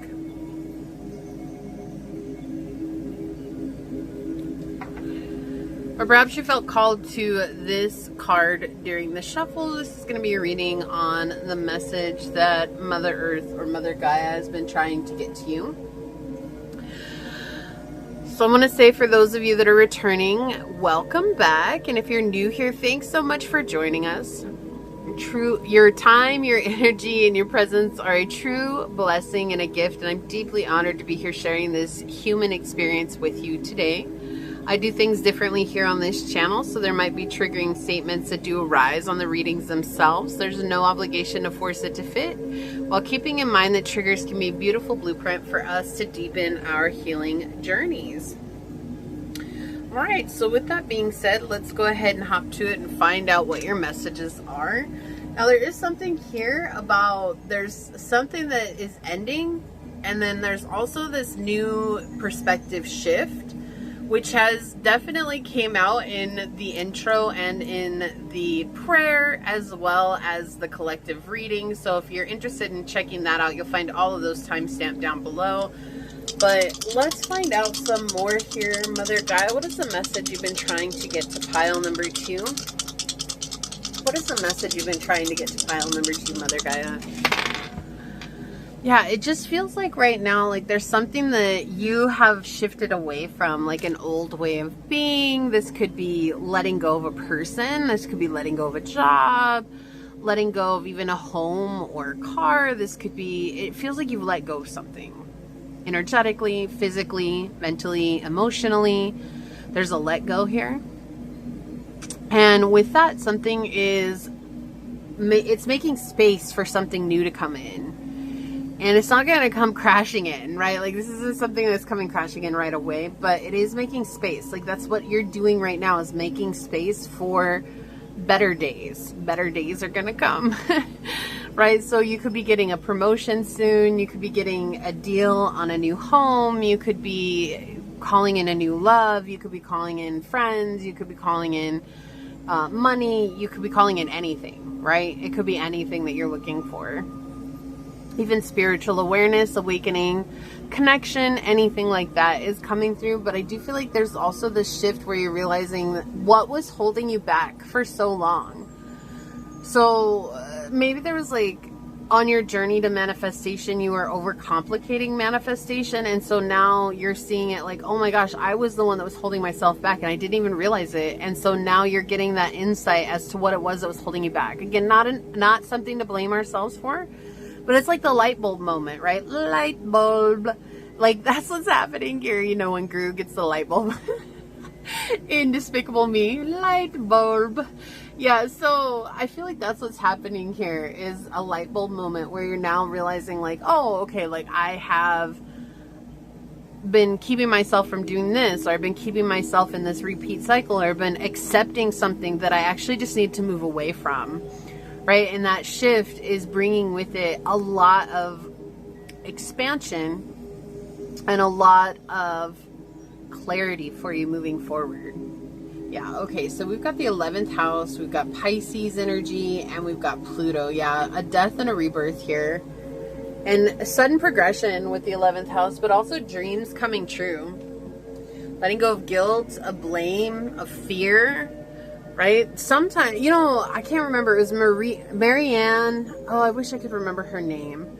There's this quote. It's a long quote, but it's beautiful. But the gist of the quote, and I don't remember it word for word, so please forgive me.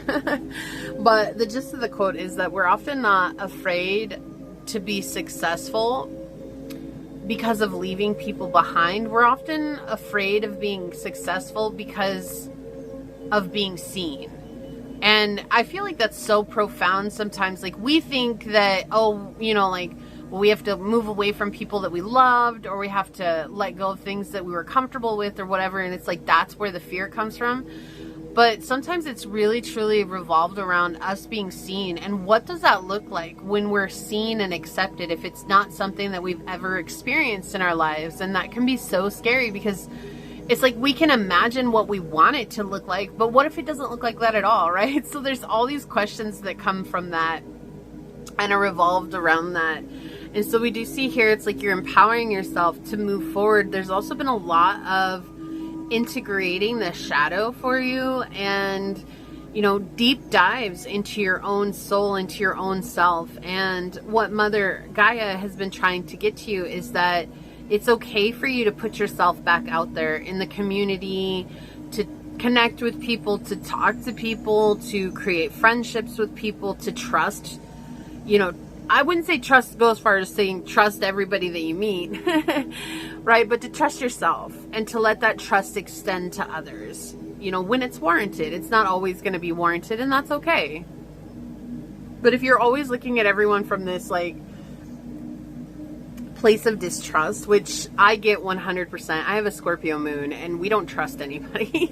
Like, Scorpios could probably attest to this too, but Scorpio moons for sure, like, emotionally, we don't trust anybody. Like, we'll keep our emotions hidden from everybody because we don't trust anybody not to betray us, right? I'm going to give you my heart, and all you're going to do is stamp on it, which is kind of odd. Also having Pisces sun, it's like this weird paradox that I'm constantly going through. Like, the Pisces is so romantic and dreamy and just wants to love and let love. And then the Scorpio is just like, no, we're not going to tell anybody how we actually feel. Like, we're going to keep that under wraps because most people in my past didn't care or made it seem like I was a burden just to have these emotions, right?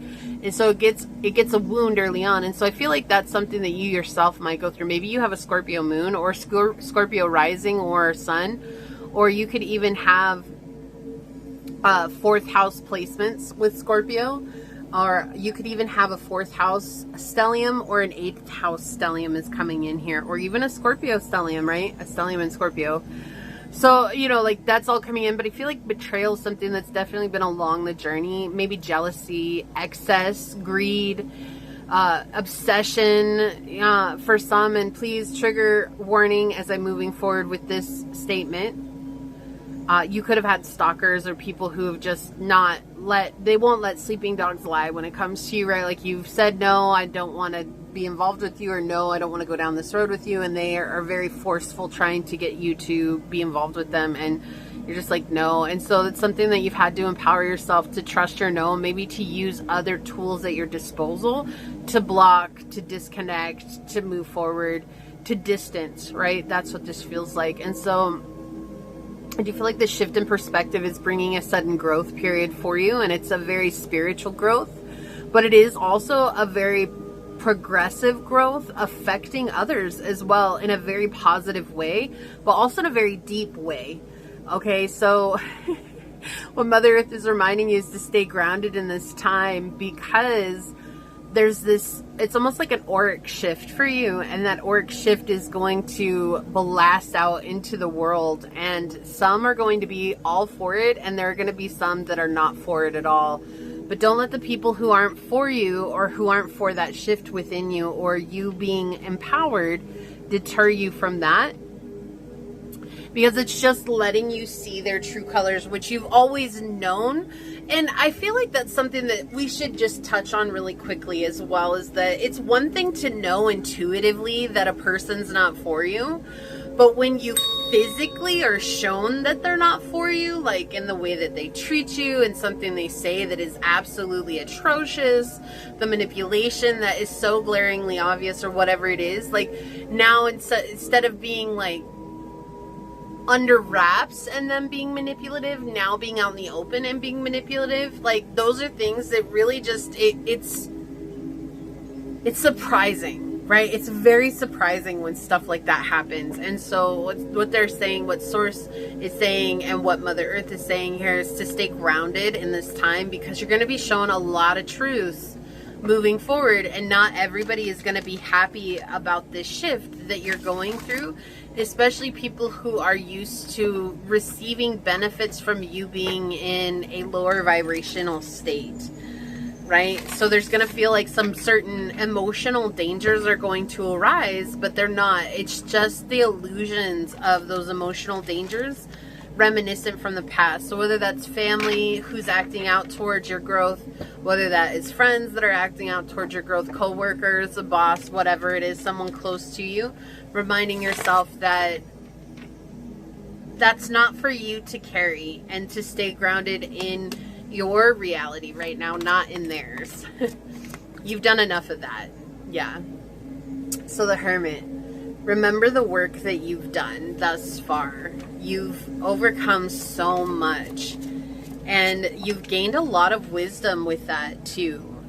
And sometimes that wisdom can feel very isolating, right? And when we think about Hermit, we can look at it being isolation, but I feel like it's more in this instance, like you've gone into a state of solitude where you disconnected from everyone.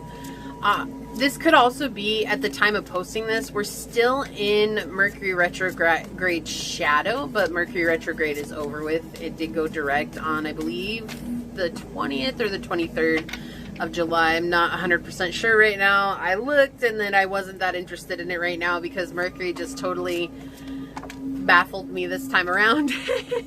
And so I was just not trying to stay up on it this time. But yeah, I feel like that's also the other thing, is that there's a choice that you made during Mercury retrograde. So there's a lot of energies where people are still trying to regroup and recenter after a period of disruption. And that maybe that they're projecting that out onto you.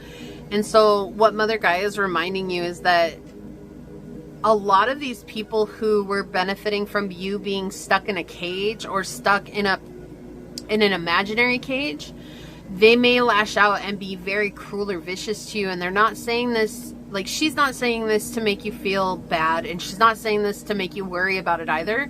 Because of Pluto energy present, we see that self-empowerment coming through, that it's okay for you to stand proud and firm in yourself and set those boundaries with them. Because otherwise they're going to try to bull you over. Like, I said this in pile 1 too, like there's a need for moving from being nice to being kind. And sometimes being kind is not being an enabler to people who want you to enable their bad behavior, who want you to enable their manipulations, right? And maybe at some point in time you were in that energy where you were the enabler, but you're moving beyond that now. She's like, I'm not going to enable this behavior any longer. And if you're looking for me to do that, don't expect it. So you're going to be met with a brick wall every time, a boundary, a no. This isn't going to work. I'm moving on. I'm taking care of myself. I'm reconnecting with myself, right? It's going to be met with something here. And that's going to help you feel a lot more emotionally connected, but also like there's an emotional growth period here too, which might feel uncomfortable. Some of you could also be expanding your families. Like, so some of you could be getting good news about being pregnant. You've been trying for a long time. This is something that's coming in a very specific message here. Some other guy is saying you're in a very fertile time in your life. So if you're trying for a baby, try, but don't be so connected to the outcome, right? Let it just happen naturally. Let yourself be spontaneous with the act instead of trying to schedule it and make it so like it has to be, it has to be, it has to be. But sometimes it's that rigidity that actually forces us into a place where we're no longer fertile. We're in a state of control. And so she's also saying, let yourself just be open to the spontaneity of the journey, right? So if you're not trying for a baby or anything like that, this is about being open to the spontaneity of your creativity. Don't try to force your creativity into a box. Like if it's trying to take you down this road that you didn't know existed, maybe journey that way for a little while. Who knows? You might find something very unique, very beautiful down that road. But there's expansion here of some sort that's coming in. Expansion after a period of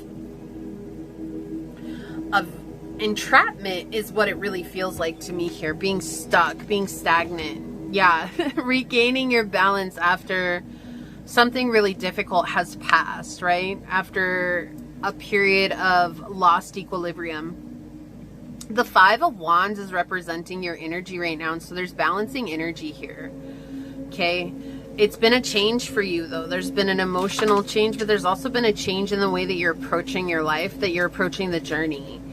And that can oftentimes bring with it a lot of hardships or a lot of seemingly hardships when they're really not. It's just that we're so used to things being difficult that we're trying to take that same energy into a new state of being. And so remember that things aren't meant to be super challenging for you right now. So this could be family, but it's also could be someone with the 6 of Swords here. Someone who is mad because you're the one that's rocking the boat, or you jumped off the cart that they were on, and they're like, they just don't want it. And so they're trying to manipulate you mentally and emotionally here, right? But we do have family energy here. It doesn't have to be, but you're the one that changed. You're the one that's going through this death of the emotional ego into a rebirth of spirit with the nameless card here, 13.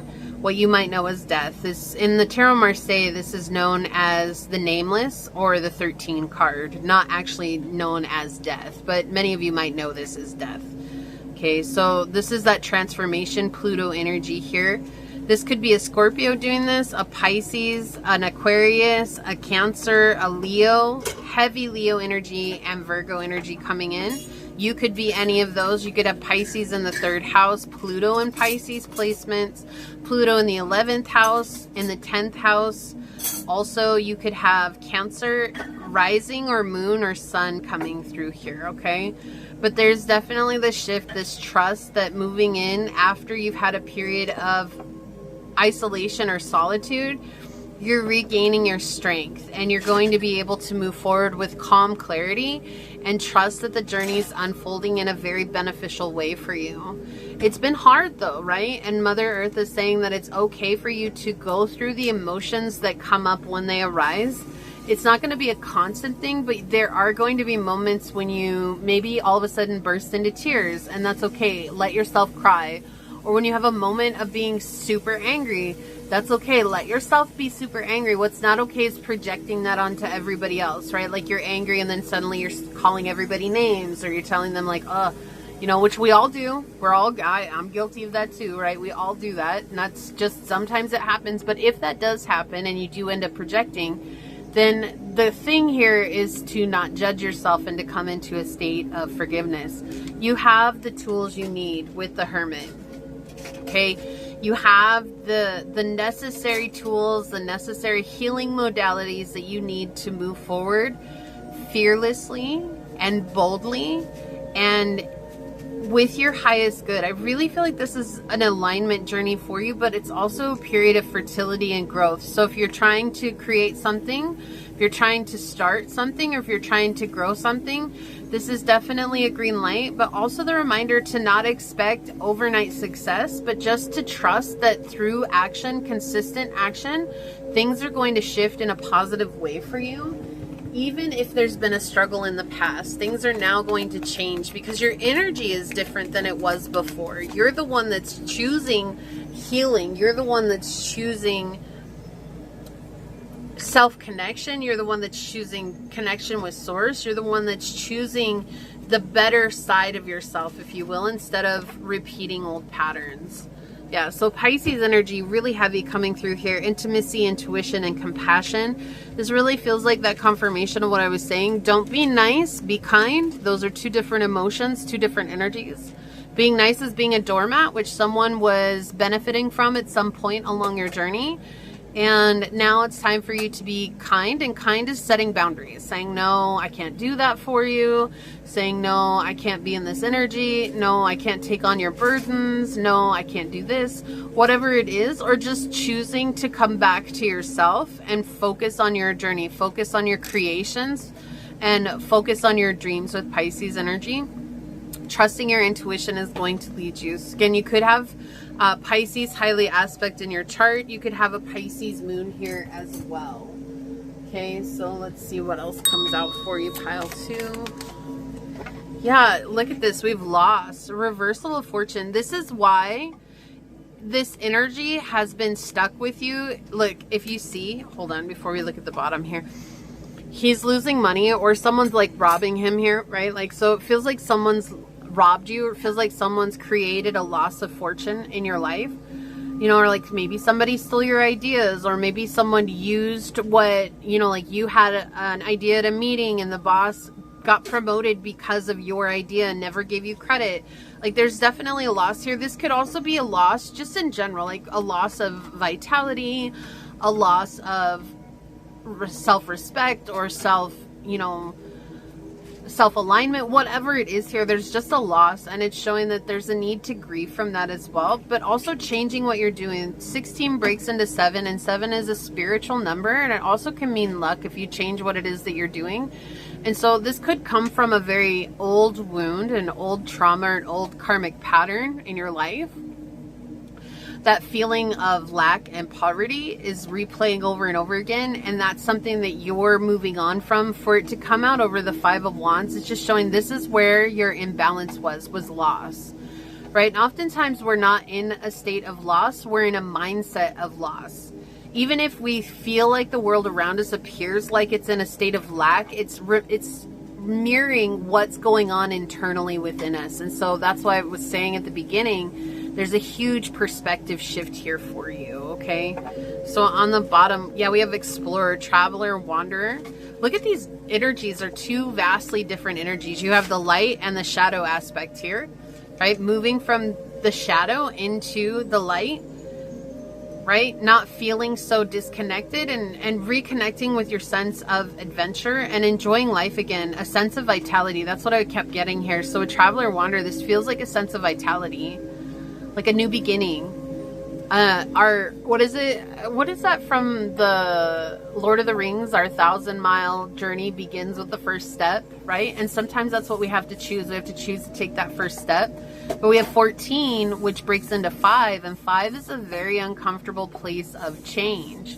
But change that is necessary for us, right? From being overworked and out of balance. Wow, with the number 13 card coming out right underneath it. We were talking about that being out of balance, right? So really synchronistic energy coming here through your pile 2. Just Mother Gaia wanting you to find that sense of equilibrium and know that this time around is different because you're changed. Not necessarily because the situation's changed, but because you're leaving an outdated way of being. And so it's kind of like you're on a highway. You've been driving on this highway your whole life because you thought you were stuck on this highway, right? And every part of you wants to travel back roads, but you don't know how. And it's like every time you pass an exit, you think, oh, it's not a back road. It's not a back road. So you stay stuck on this highway. Well, somewhere along the line, you decide, I'm just going to venture off on one of these exits and see where it takes me. That's you changing your mindset. It's choosing to do something different. Lo and behold, you're on a back road. You're seeing all these beautiful scenes. You're seeing all these farmlands. You're seeing all these trees. You're seeing all these fields of flowers or whatever. It's everything you always wanted. But sometimes changing our trajectory is what's so scary, because we just get stuck in those repeat cycles, right? I'm on the highway of life and I'm going to stay on the highway of life, but maybe that's just not something that suits you. But choosing to do something different takes a lot of courage, and that's what it feels like you've done here, right? And that could have been as simple as not enabling someone who's manipulative, not enabling someone who is narcissistic, right? That could have been as simple as you saying, you know what, I'm going to take care of my energy today instead of going out to the bar with everyone, or I'm not going to go out and drink anymore. I'm going to take care of myself at home, or maybe I'm not going to go out to eat. I'm going to cook at home, right? I'm going to eat nutritious meals, whatever it is. It could be anything, right? Or even that, like if you're trying to build a family, which the Three of Cups can represent, is you have the Two of Cups, which represents the parents, the third cup here representing a newborn baby or an expansion of emotional love to a third being, right? Maybe instead of seeing it's like, well, every time I'm in my ovulation window, we have to have intercourse at 7 o'clock every night on the dot. Maybe just being like, I choose to be a little bit more spontaneous, right? I choose to be a little bit more open instead of being so rigid. And that opens you up to new possibilities. And that's what's going on here. So Metatron coming into your reading here. We have Metatron and Estanya. Be sincere and fearless. There's no point in pretending or changing yourself for other people. Exactly. So I do feel like that's what we're moving away from here, pile 2, is maybe complacency and being the enabler. Like that's the energy that keeps coming up. And again, it's not to blame you or anything. It's just a pattern that was playing out in your life. Like you got stuck being an enabler because it meant that you were going to be in a state of attachment with somebody when you were a child, right? And I've talked about this on other readings. As children, we choose attachment over authenticity every time because we're dependent on the people who are around us to take care of us, even if they're not dependable, right? We're still dependent on them. And so that's something that's coming through here with Metatron. Be sincere and fearless, right? It's okay for you to walk forward with a brave mind and a brave heart.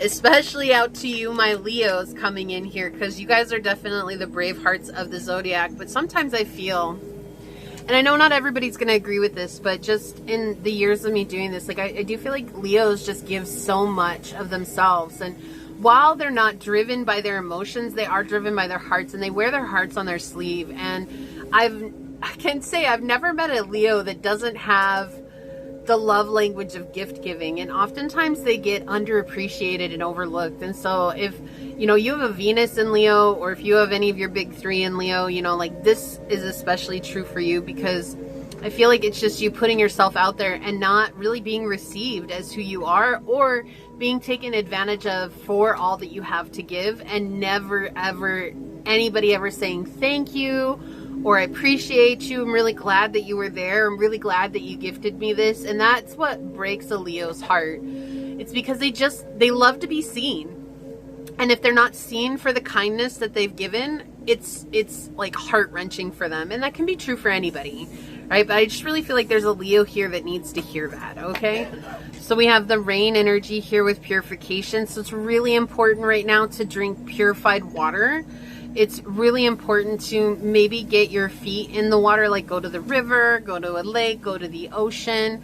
It's also just maybe taking a meditative shower or a long bath or something like that, just to help with this purification. It's the cleansing of the soul, right? And so this is something that's been on your soul blueprint for a long time, and now you're rewiring your blueprint to a much higher, more aligned version of yourself. Shape-shifting, yeah. This is the shape-shifting of your blueprint, right? And this also is Aquarius energy for me, the clouds energy. It's just reminding ourselves that it's okay for us to be fearless about our authentic, unique selves, no matter who that is. And no matter what that looks like. You know, if it's weird for everyone else, but it's comfortable for us when we're behind closed doors, then be weird out in front of everyone else. Who cares what they think, right? It's not up to them to decide who you get to be, even though there's so many people who think that that's their right. It's not. So give that weird awkwardness right back to them and let yourself be unbothered by who you are. And I feel like that's just such a profound message that is oftentimes, notably so, easier said than done. I can absolutely appreciate that. But reminding yourself, every chance you get that it's okay for you to be seen. Yeah, it's time to take action. New moon in Aries. This is a new beginning for you. And it feels like it is going to come in quite excitedly. It just kind of, you know, Aries energy is connected to Big Bang energy. So is cardinal energy. So that would be Aries, Libra, Cancer, and Capricorn energy. All Big Bang energy. But when we think about Aries, it's like especially so because it's so fiery and it's so passionate. And at times, even in that passion and that fieriness, it can be super aggressive, but not in a bad way always, right? And sometimes you just need that aggressive energy to help carry us along. And that's sometimes very forceful, right? But that's why I was saying, like, if you've been super forceful, sometimes it's okay to let that go and let the passion take over instead. And that's this energy. So you'll know what energy you were in. If you were in the very forceful, controlling energy, and back off and let the passion take over. If the passion was what was working for you, but you weren't being very aggressive towards it, maybe it's okay to add a little bit of aggressive action towards it, right? And trusting in that process. So yeah, have no fear. Fear is a trap of the ego. Allow me to use my sword of light to free you from the disquieting feelings holding you back.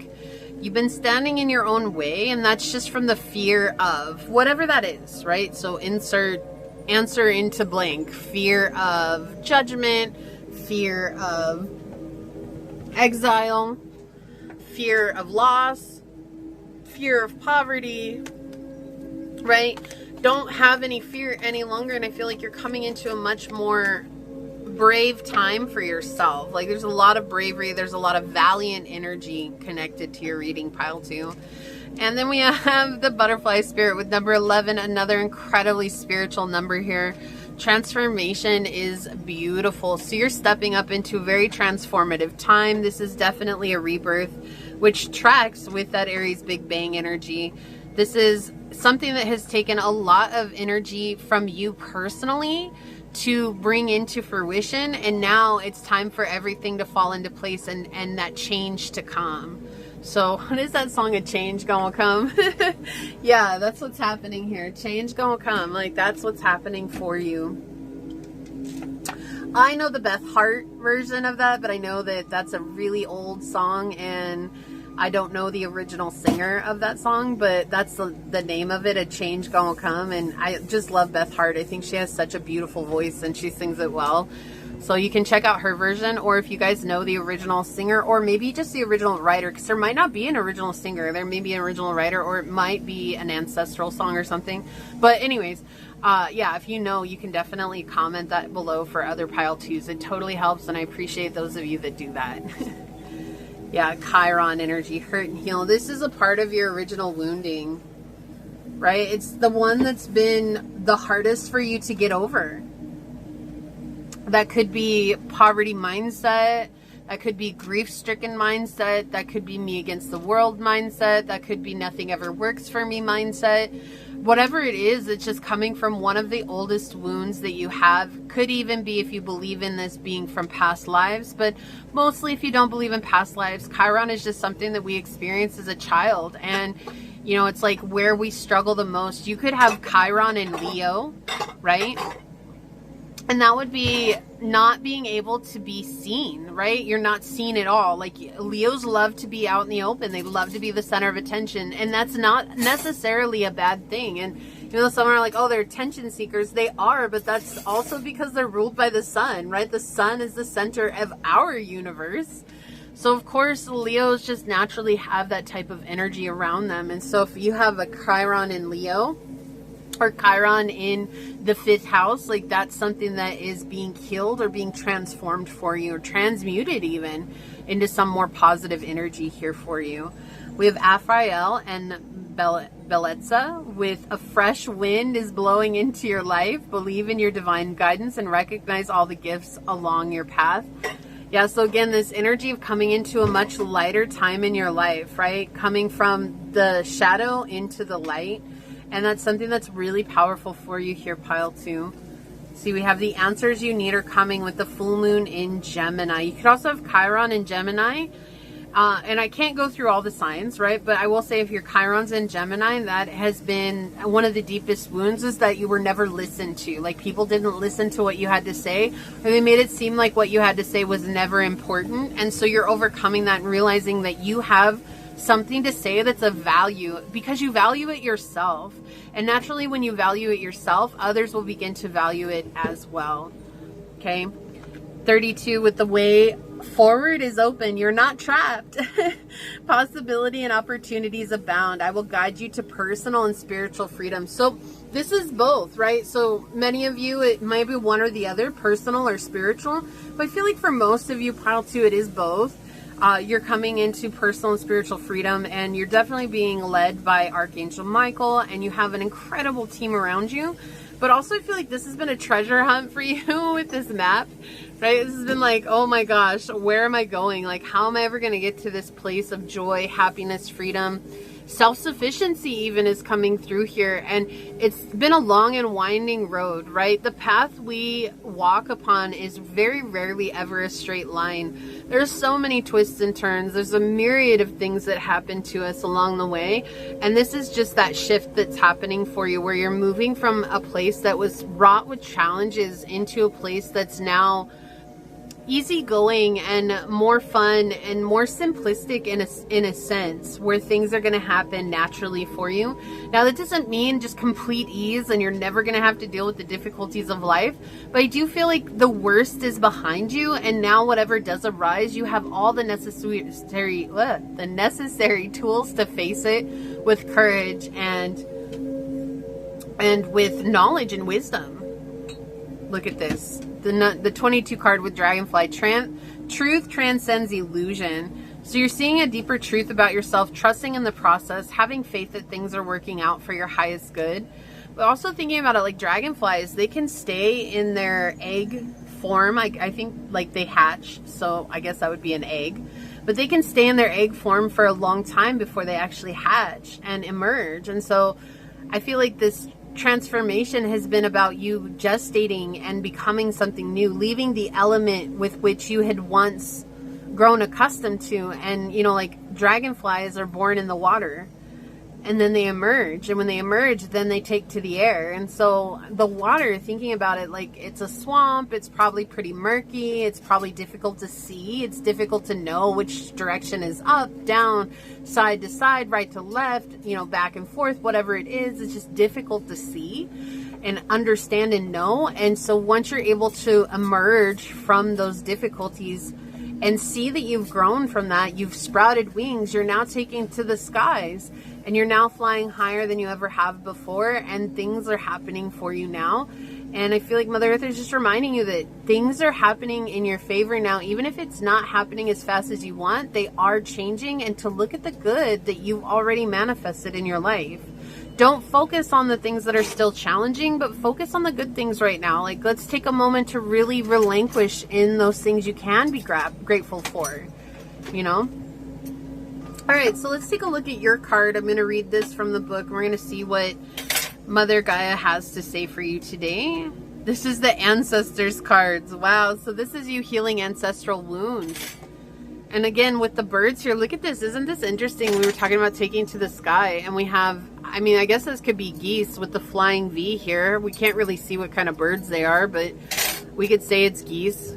And you know what? Geese are interesting too with the Ancestor card, because geese will never leave they'll never leave a goose behind. So if a goose gets injured out of the flock of geese, right, there will be 2 or 3 other geese that stay behind with that injured goose, and they'll never leave it behind. So if that goose is grounded and they're in that spot grounded for forever, those geese that chose to stay behind, they're there grounded with that goose for forever. Like, that's it. They just don't leave their people behind. And while maybe the majority of the flock still left, right, it's something that's really unique about geese. Like, they just never, no man left behind, no woman left behind, right? Like, that's the energy that they always have. And so I feel like with the Ancestors card and feeling like this could be potentially geese, it's just showing like your ancestors aren't going to leave you behind to deal with this by yourself. They're definitely walking this journey with you. They're helping to share their wisdom. They're helping to impart those truths. And was it your pile? I don't quite remember. I think it was your pile.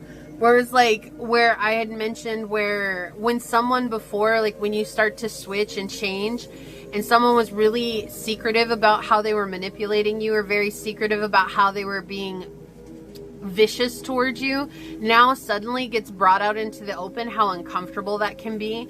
How it's like, oh, sometimes it's just easier to fold so that way you don't have to see that anymore. But the truth is that your ancestors are showing this to you because there is no going back. That's one thing about the spiritual journey, right? Truth transcends illusion. Like once it's out in the open, no matter how uncomfortable it is, once it's out in the open, there's no going back in the closet. Like there's no unseeing that. You now know what it is. You now see the truth of the situation. So there is no going back to being blissfully unaware. Although I feel like intuitively you were always aware of what was going on. But there's something about being it's like blatantly being shown to you now. All right, let's see what Ancestors has to say. This is the first card from this book. It says, Ancestors, wisdom is blossoming. Even if there are unsettling situations in your life, there's a reason for it, right? That's what we were saying. And much good will occur as a result. Your ancestors are sending you incredible support to fulfill your dreams. Be aware of coincidences, signs, and synchronicities around you. Watch for the messages from your forebears. No matter what's occurring on the surface of your life, your prayers are being answered in mysterious ways beyond your awareness. Okay, your native spirit wants you to know there's wisdom that dwells deep within yourselves. That's a spiritual bequest from your ancestors. This wisdom has come not only from your forebears' joyous, carefree times, it has also bloomed from their failures, deflated dreams, and seemingly wrong turns in life. Part of their message to you is to cherish every experience, for all of it will deepen your wisdom, compassion, and understanding as it did theirs. Also know that there's an innate wisdom within you, always. It's simple. It's simply a matter of turning within in order to access it. Native people always call on their ancestors for support, to ask for their help, and to walk the native path. Sometimes you may be so focused on what's outside, you forget that wisdom is available to you from the spirit of your ancestors. Be willing to ask, for they want to support you. The journey. Imagine that you're traveling back in time to communicate and connect with the gathering of your ancestors. On this meditation journey, there might be one or two particular forebears who seem to reach out to you. At different times in your life, different predecessors will be sending you support. Give thanks for their support. The more gratitude you have for their help, the more they send you blessings and guidance. And that's really telling too, because I was just saying, like, focus on the good things in your life, right? Focus on the blessings, not the things that are going wrong, right? The more we focus on the things that are going wrong, the more that will persist in our lives. And so your ancestors even coming through with this message saying it's time for you to focus on the things that are right now, and trust that everything else is going to fall into place for you, and that they are helping you along this journey. Okay, so this is what I see here for you today, pile number 2. If you felt like this was your message, leave the little footprints emoji, and you can pick the people footprints or the paw footprints, it doesn't matter, but leave a little footprints emoji down below and say, I lean into the wisdom of my ancestors, knowing that they're guiding me to a path of freedom, enlightenment, and inner truth. And if it resonated with you today, it would mean so much to me if you were to like, comment, and subscribe below. And if you're interested in supporting the channel further, you'll find everything you need in the description box below. With that being said, I would like to take a moment to thank your guides, your spirit messengers, your angel source, my spirit guides, and a special shout out to your ancestors and Mother Gaia for coming in for this reading today. Oh, on a quick note, you may also really highly resonate with some runner guides. And if you're not sure what runner guides are actually the ancestors that have walked on the land before you. So you're living on land where ancestors walked, whether they're ours or not, doesn't matter. There's still ancestral residual energy. And so you can always turn to them as well for additional assistance. Like, they're really helpful and they love to be of assistance. So somebody needed to hear that. But also, if you rely on them, they're just coming through and saying, we hear you, we like that you ask us for help, okay? So with that being said, I'm going to go ahead and get on out of here. And until next time, pile number 2, stay human. Bye. Hello, my fellow human. If you were drawn to this beautiful piece of aquamarine,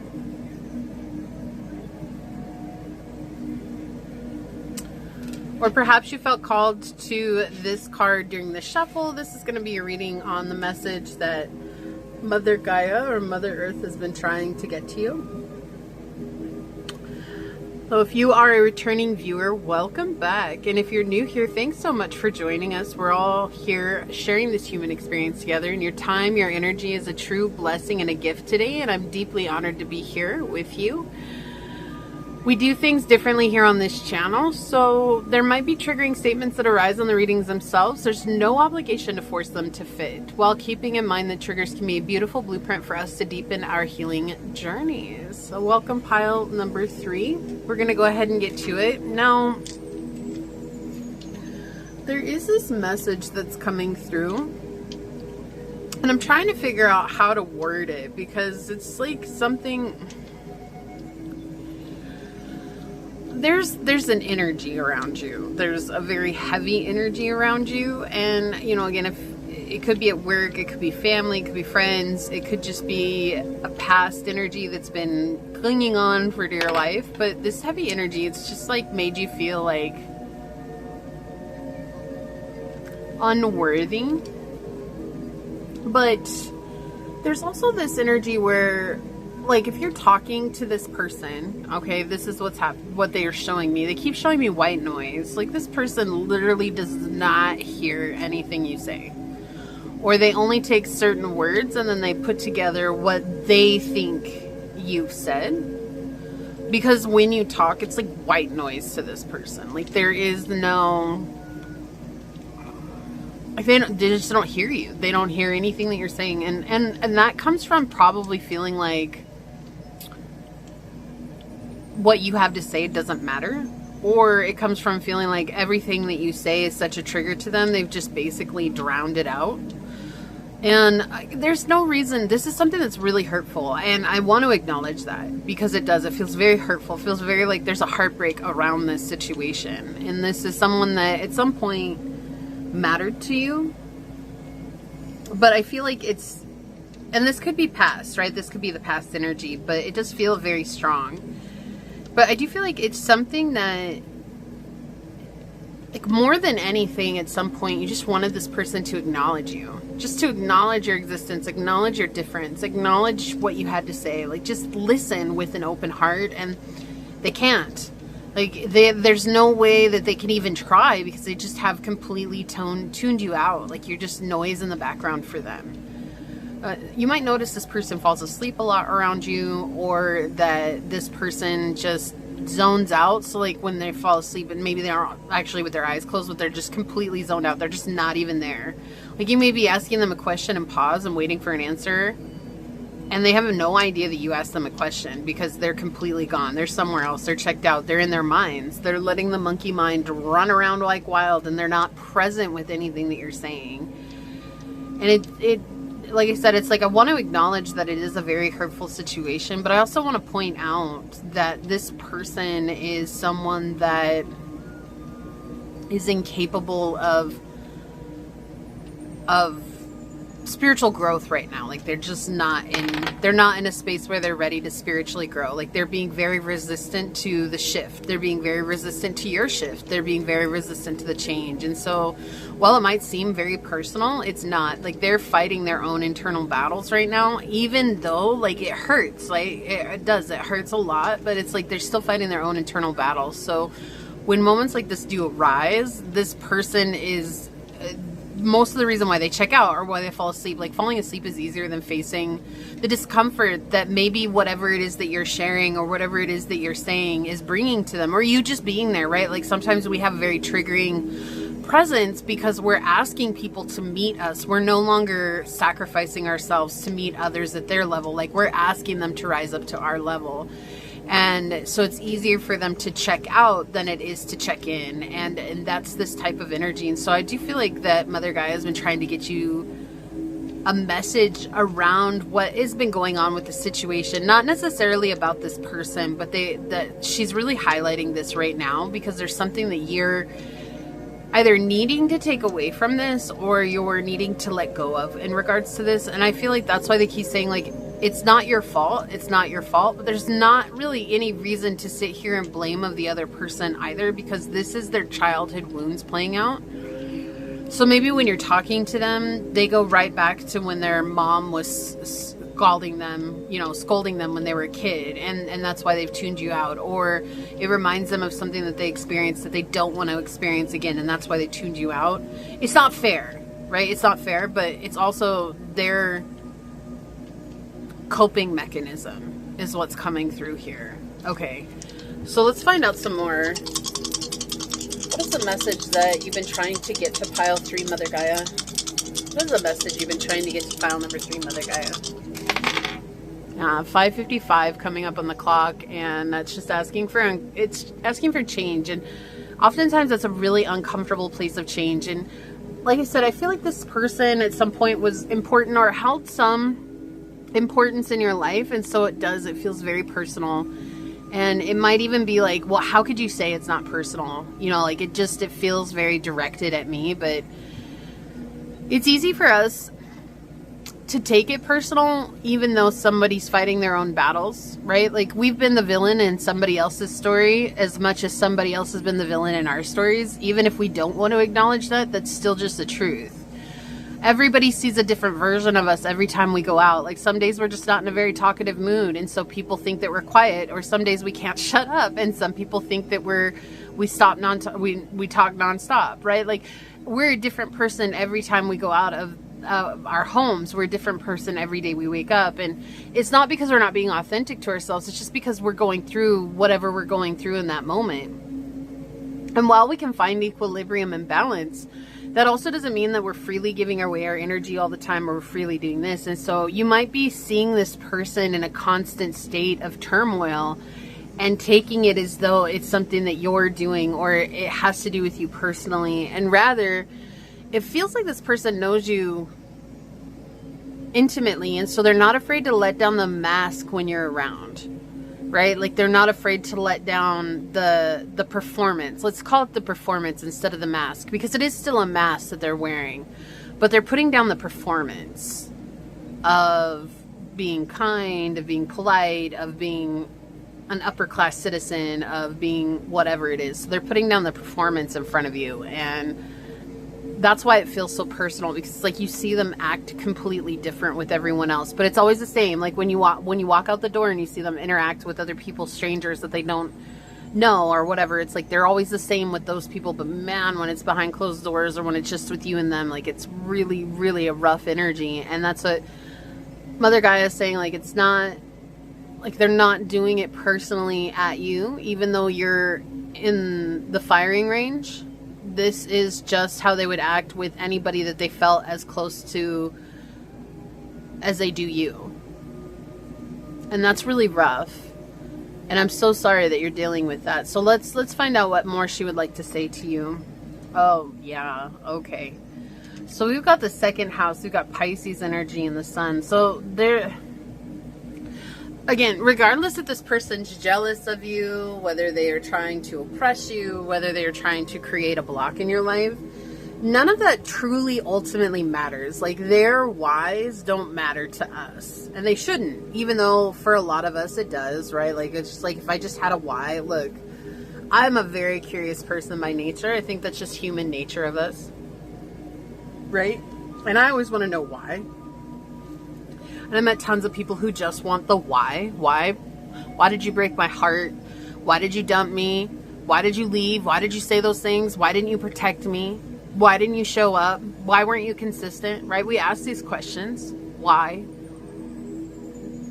But the truth is if we were to ask those questions and said person actually gave us an answer, their answer would never be good enough to placate the why. Right? Because in our minds, as soon as they gave us an answer, our first response is, I would never do that. So we're gauging it and comparing them to our version of the world, right? And that's what Mother Gaia is saying. Like, we can't spend time doing that, because continuing to do that is making you feel less than. It's not you honoring your worth. It's not you honoring your or respecting yourself or valuing yourself, because there's a lot of blame that's coming out with this, especially with Pisces in the second house here energy. It's like there's a lot of blame when it comes to, well, if you had never treated me like this, then I would feel better about myself, right? And again, there's no blame. Like, I'm not sitting here like saying, oh, you should have never done that. How dare you? No, like, and that's not what Mother Gaia is saying at all either. However, this situation is weighing so heavily on your psyche that it is affecting your ability to shine and to put yourself out there. Like, it's almost like you're collapsing in on yourself, or that you are closing people off. It's like, why bother putting myself out there when it seems like everybody's going to show up like this person, or like this pattern that's been present in your life, and that's just been the past. And in order for us to face ourselves, we have to face reality sometimes, and that means that we have to put ourselves out there. We can't just go agoraphobic on ourselves because we're afraid to face what's going on around us, right? But also we have to learn that what somebody else is carrying, the pain that they're carrying, the guilt that they're carrying, the hurt that they're carrying, the suffering that they're carrying is not ours to carry too, even if people are used to us taking that from them so that they don't have to carry it, right? This is saying, like, it's okay for you to give that back, and it's okay for you to stand in your own internal spiritual power and your own psychic power as well. And I feel like right now you've been using your empathy and you've been using your psychic abilities to reach out. Like, why is this person doing this? Like, what are they saying about me? What are they doing? And it's not that you're wrong about what you're picking up, right? Again, it's just this feeling that's coming in with the dice here. But what Mother Gaia is saying is to bring that back, right? It doesn't matter. Even if you feel like it does matter, it doesn't, because ultimately there's not ever going to be an excuse that this person can give that will justify how they've treated you. It's just not going to exist, because you will always measure it up against how you show up, because that's the way you see the world. But that might not be the way that they see the world.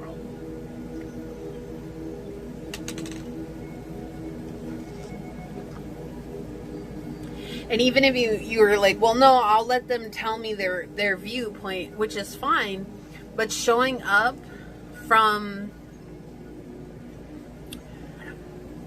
an open mind is incredibly difficult, especially when you've been hurt so much here. And so Gaia is trying to bring in people who are a vibrational match for you. But there's a little bit of self-sabotage coming in. You could have Pisces sun or Pisces in the second house. You could also have your sun in the second house. Yeah.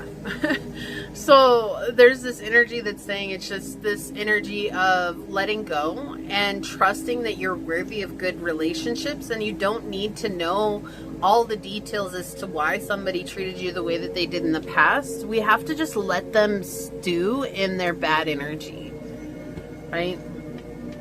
My mom used to tell me growing up, my mom had great famous sayings, and they've helped me along my journey, and I wish that sometimes my mom listened to her own wisdom. But she passed on some great wisdom, but she never, you know, like, forgiveness is a daily walk, and sometimes we have to let somebody make their bed and lay in it. Like, that's the energy that is really coming through here. She was terrible at following her own advice. My mom was, but you know, that's what's coming through right now. Is like, you have to let them sleep in the bed that they made.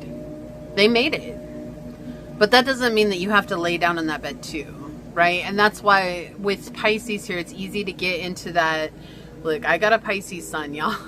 I get it. It's easy to go down into the depths of that. Like, what are they doing? Why are they doing it? Like, what on earth would I have ever done to have created this dissonance between us? And it's not you. It's never been you. It's just that sometimes, like, especially narcissists is a good example here. It's like if you had like a narcissistic parent, right?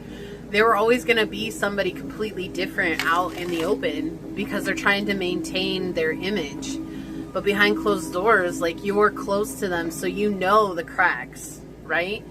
And they use that as a means of control. They use that as a means of manipulation. And that's why it was never you, it was them. It was always them. They never wanted to face their own injuries. They used it as a means to continue down the road they were going down, which was manipulation and control. And, you know, it's like, I really get so sad when people call narcissists devils or demons incarnate, because we're basically saying that they'll never change. And that's unfortunate, because people can change. You know, when we say somebody is absolutely impossible, they'll never change, then I could honestly sit up here and ask, then who am I? Because there are things that I've done in my life that are incredibly questionable, but I've changed.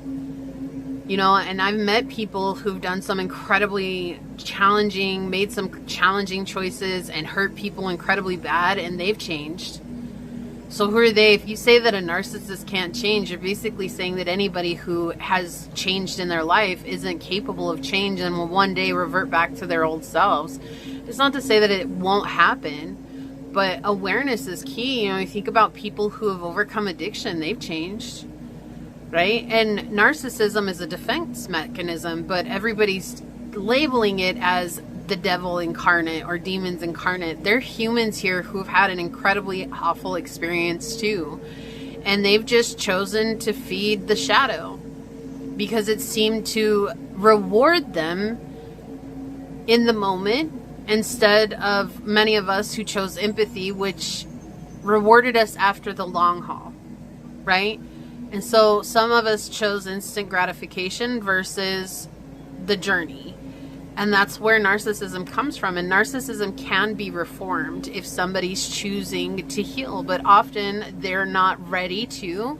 But it doesn't mean that one day they won't wake up and say, I'm ready to change because I'm absolutely miserable. They're absolutely capable of that. And so I just feel like it's interesting because there's something here that's coming out in regards to that, where maybe you've labeled them as a demon or you've labeled them as a devil, and you know, like Mother Gaia is reminding you to open the heart, right? Open your heart.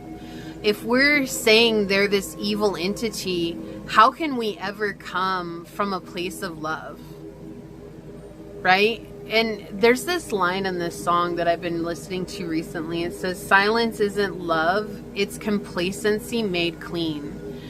And I feel like that's interesting because it's like, for those that aren't speaking out against the people who are really trying to label them as walking devils, you know, like all of us, every single human that's alive has narcissistic tendencies.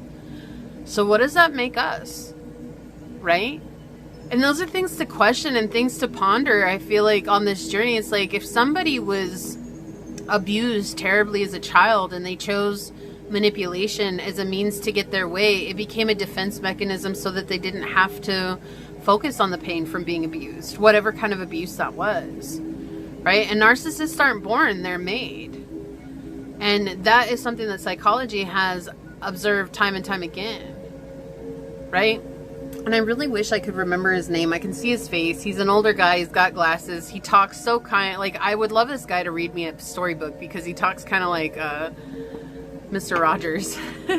Like, I would love to hear a story. And so I listened to him about narcissism and how to heal from narcissism. And he's really insightful, but he says that same thing. He's like, we have to remember that they are created. They're not born, and we're losing ourselves here. And so there's something here where it's like, maybe you've been convincing yourself, oh, they were born this way, they were born this way.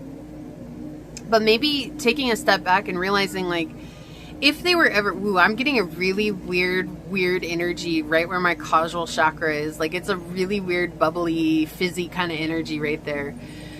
And that's where the occiput meets the skull. That's the occiput where your skull meets your spine, and there's that little bone that sticks out there. That's where the causal chakra usually is, and it's usually outside of our body until we merge it into our bodies, but that's where I'm feeling it is, right there at the occiput. And so it's like saying, it's like where your head, right? That makes sense, where your head, because that's technically connected to the throat chakra, right in between the throat chakra and the third eye chakra, right? So these two, and that's disconnected from the heart. That's where the tingling's happening. It's like right there. And it's like, I want to believe that this person is evil because that's what helps me accept the way that they've treated me. But that's us closing off our heart and not seeing from an unconditional place of love. You know, unconditional love is accepting that a person is who they are in this moment.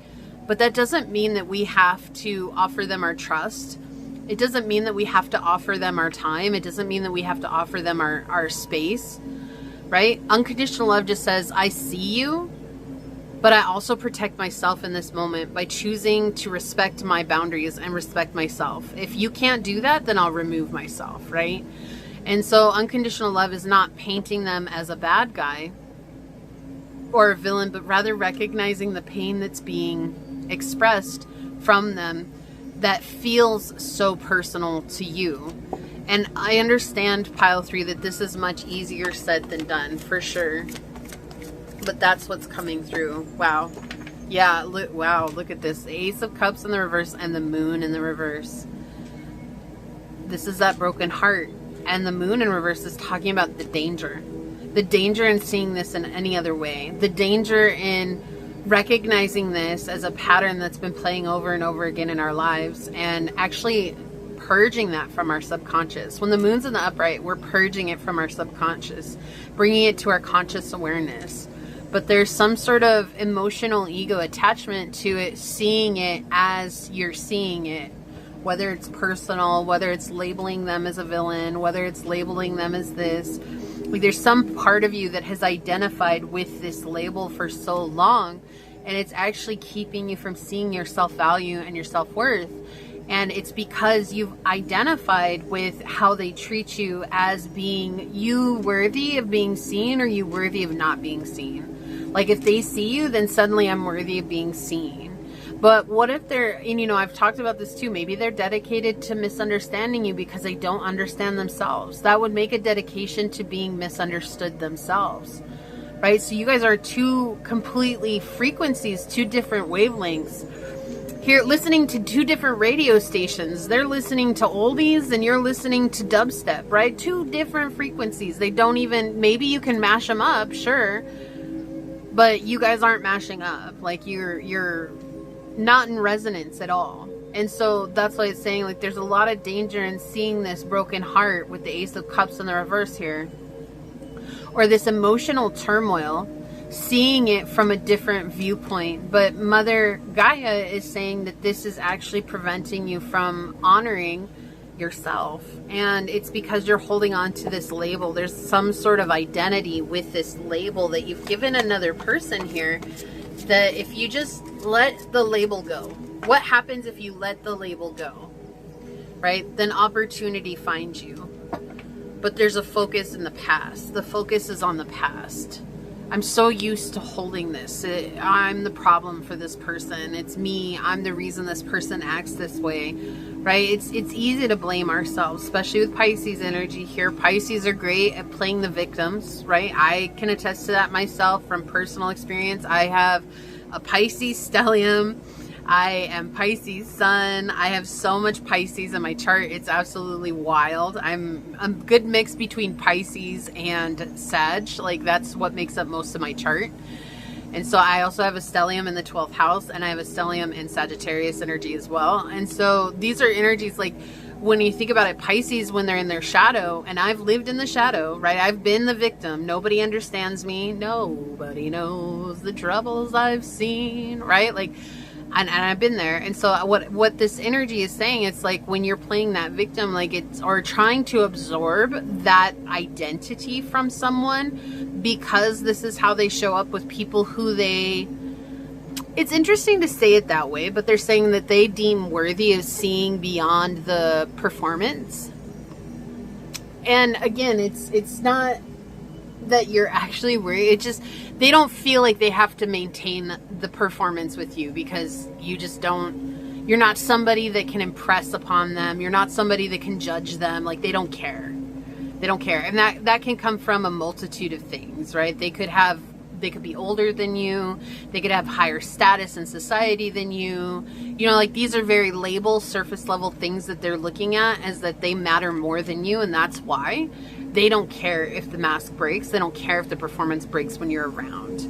But there's something here where you've identified with whether or not they treat you with respect, or they treat you with kindness, or they treat you as a human. Maybe is just, let's, you know, like, as a human.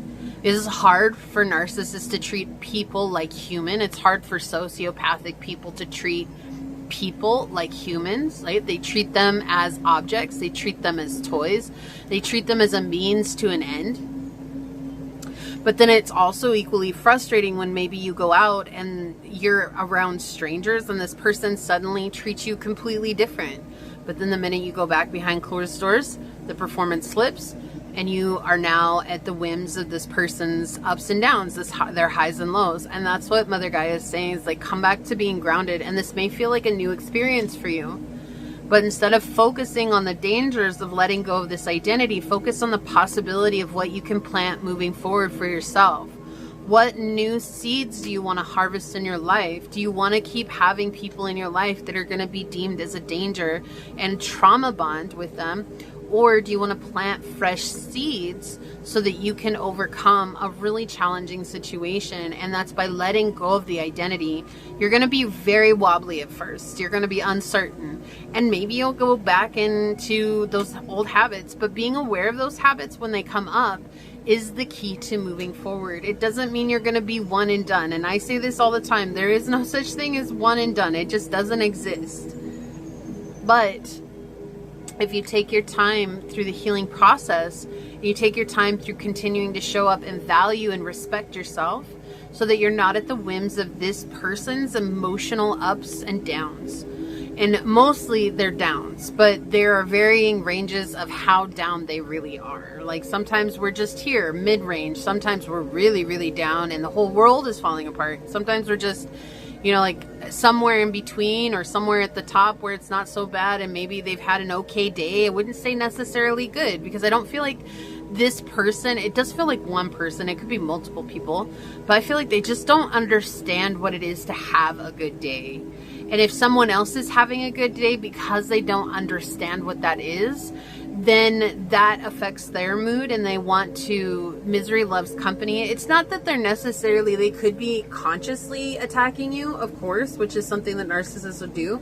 But I also feel like that consciousness comes from jealousy. It comes from not understanding. It comes from just not wanting to be alone. And so that's why they do the things they do, which again is the emotional ego acting out in defense.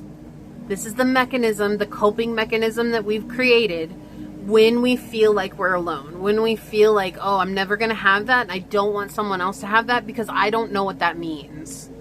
Right? Instead of trying to find it for themselves, it's just like, I'll wreak havoc because I don't know what it means to not. I don't know what it means to have simplicity. I don't know what it means to have silence. I don't know what it means to have stillness. And if we stop identifying with that, in some cases, we can actually step back and feel a sense of empathy and compassion for that kind of suffering, because we've also experienced that suffering. The difference is, though, is that we chose empathy. We chose never to make another person feel like that. Like, that's the difference. And they chose to continue that cycle. This is how it is. I'm just going to keep making people feel the way someone else made me feel. And that's the difference. It's dependent on, it's an old Native American story, and it's sort of the grandfather's son, the grandson. You know, like, we all have two wolves in us, and the grandson asks the grandfather, well, which wolf is the one that wins? And he's like, it's whichever one you choose to feed. Do you choose to feed the light, the empathy, or do you choose to feed the shadow, the narcissism? Right? And that's just the difference. And that's why you'll never understand their reasoning why. And that's why they'll never hear what you have to say, and they'll never understand you. And that's what Mother Gaia is trying to say. Yeah, this is creating a lot of negativity in your life. Yeah, I feel like a really weird pressure headache to my right side, right behind my right ear. It's like almost in the middle of my head. It feels like a pressure headache. It just came on. It's like if you wear a ponytail at the back of your head too tight, like right on the right side of the ponytail holder, okay? I know if you're a guy, you're going to be like, okay, that doesn't even make any sense. But, you know, if you see when a woman wears a ponytail holder, just think not a high ponytail, but a low ponytail, just like right off to the right side of that. One that's like right in the middle of their head. It's like right above the ears, the top of the ears, but to the back right side, okay? Yeah, so there's a lot of caution here. Here's the thing. Every time this person has an episode, we're just going to call it an episode, okay, where the performance slips, you extend extreme caution. You're the one that's walking on eggshells. And what Mother Gaia wants you to remember is your strength. Okay? Let them fall. Let them have their moment. Let them not deal with their reality. Let them be in their own temper tantrum. You do not have to carry that for them. That means no longer walking on eggshells when this person shows up from a negative place. Okay? They show up from a negative place, go grab some headphones. Put some headphones on. If you're in the car, and I know this is so rude, but sometimes you have to make a distinct cut. Okay? If they're acting out, turn up the music. Even if they're yelling at you, just turn up the music and say nothing. And I know that sounds so rude. It's like, how could you do that? But sometimes you need that barrier. Like, you need to create a physical barrier between you and them. Okay? And that's what they're saying here. And so Mother Gaia is saying it's okay for you to create a physical barrier here between you and them so that you can lean in your strength. Okay? This is going to help you heal spiritually. It's going to help you let go of the situation in a much more fluid way. And it's going to help you feel a lot more better. Good English. A lot better about yourself moving forward. Rather than seeing this as potential danger, seeing it as the lesson here is self-worth, self-respect, choosing self over this person, which feels very difficult. You could have a past or a history of people-pleasing tendencies. This could be someone that's been in your life for a very long time, so there's this feeling of obligation that's coming through. Or even if this is like a boss, maybe this is a boss, right? And it's like feeling like, well, but they're the reason why I have my job, or like, you know, they could fire me. Realizing that, you know, sometimes you just have to let that go. Like, you have to let go of the worry of that and let Source handle it behind closed doors. Let Mother Earth come in and nurture you in this time and support you instead of holding on to the mundane, right? Especially with the Page of Coins here. This is also talking about being so focused on the material world, the manifestation of, like, why did I manifest this person into my life? Maybe we don't need to know a why. We just need to ask what we can do to better ourselves, right? Instead of focusing on why. And that's been your whole reading, is the why of the situation. There is no excuse. There is no explanation that is big enough, deep enough, or loud enough, if you will, that will ever excuse what's been happening for you. And that's okay. And that's okay. There doesn't need to be. And that's why Mother Gaia is saying, like, stop focusing on the why. Because the why is creating some sort of block for you here. And we want you to move beyond this. Okay? We want you to get through it. We want you to sit through the discomfort of getting through the danger and realizing that it wasn't actual danger. It was a trauma bond. It was a codependent situation. It was something you were holding on to because of a past story you had chosen to believe when you were younger, right? And again, it's not about self-blame. This is not about like, oh, well, you know, my younger self is there feel like it. Okay, pile 3, this is what it feels like. Okay, it feels like you need somebody to blame, but you've had people to blame and you still haven't let go. Okay, and that's why Mother Gaia is bringing this in. She's trying to support you. She's trying to help you heal from this. She's trying to give you this message, right? It's a message you've been too blocked to hear. It's something that you've been struggling to receive because it feels like it goes against what you believe. And I understand that. But if you've had someone to blame this whole time and you haven't healed or gotten better or overcome the trigger, then it's not working. Right? And we have to choose a different direction. And the different direction here is to open your heart for yourself. Right? And this came out in another pile. And you might have watched all 3 piles. And if you did, leave a purple heart below. That makes you a part of my Purple Heart Club.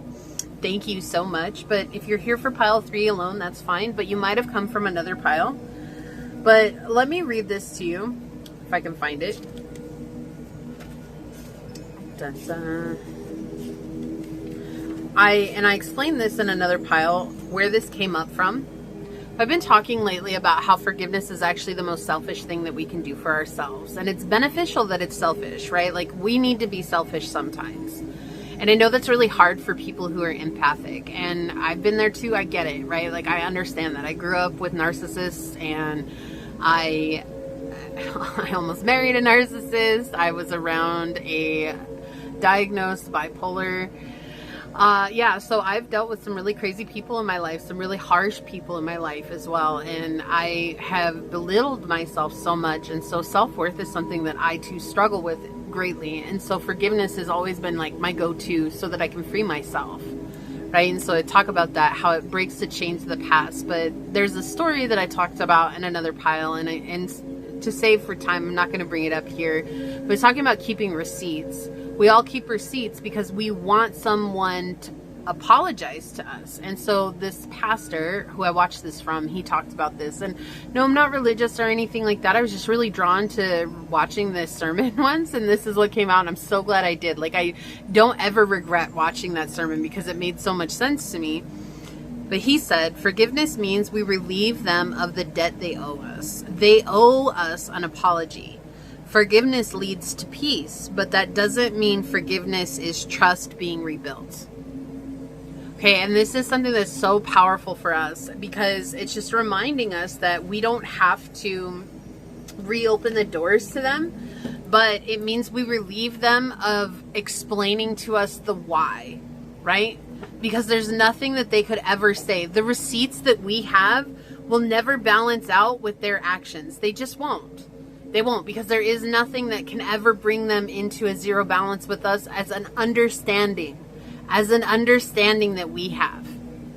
Because in no way, shape, or form would we ever show up like that to another person. And that's why it will never zero out. That's why it will never balance out. And so our receipts will just be left untended to unless we choose forgiveness as a means to claim the debt is paid and to free them from that debt. We're paying it ourselves. We're paying it with our forgiveness. And that seems, it seems odd, but it's freeing at the same time. Okay? Yeah, Venus. Look at this. Give and receive love. Find value and see beauty. Sometimes we have to see the value for ourselves and not from them, right? We have to see it for ourselves and not from them. The value is for us, from us. And that's what this feels like.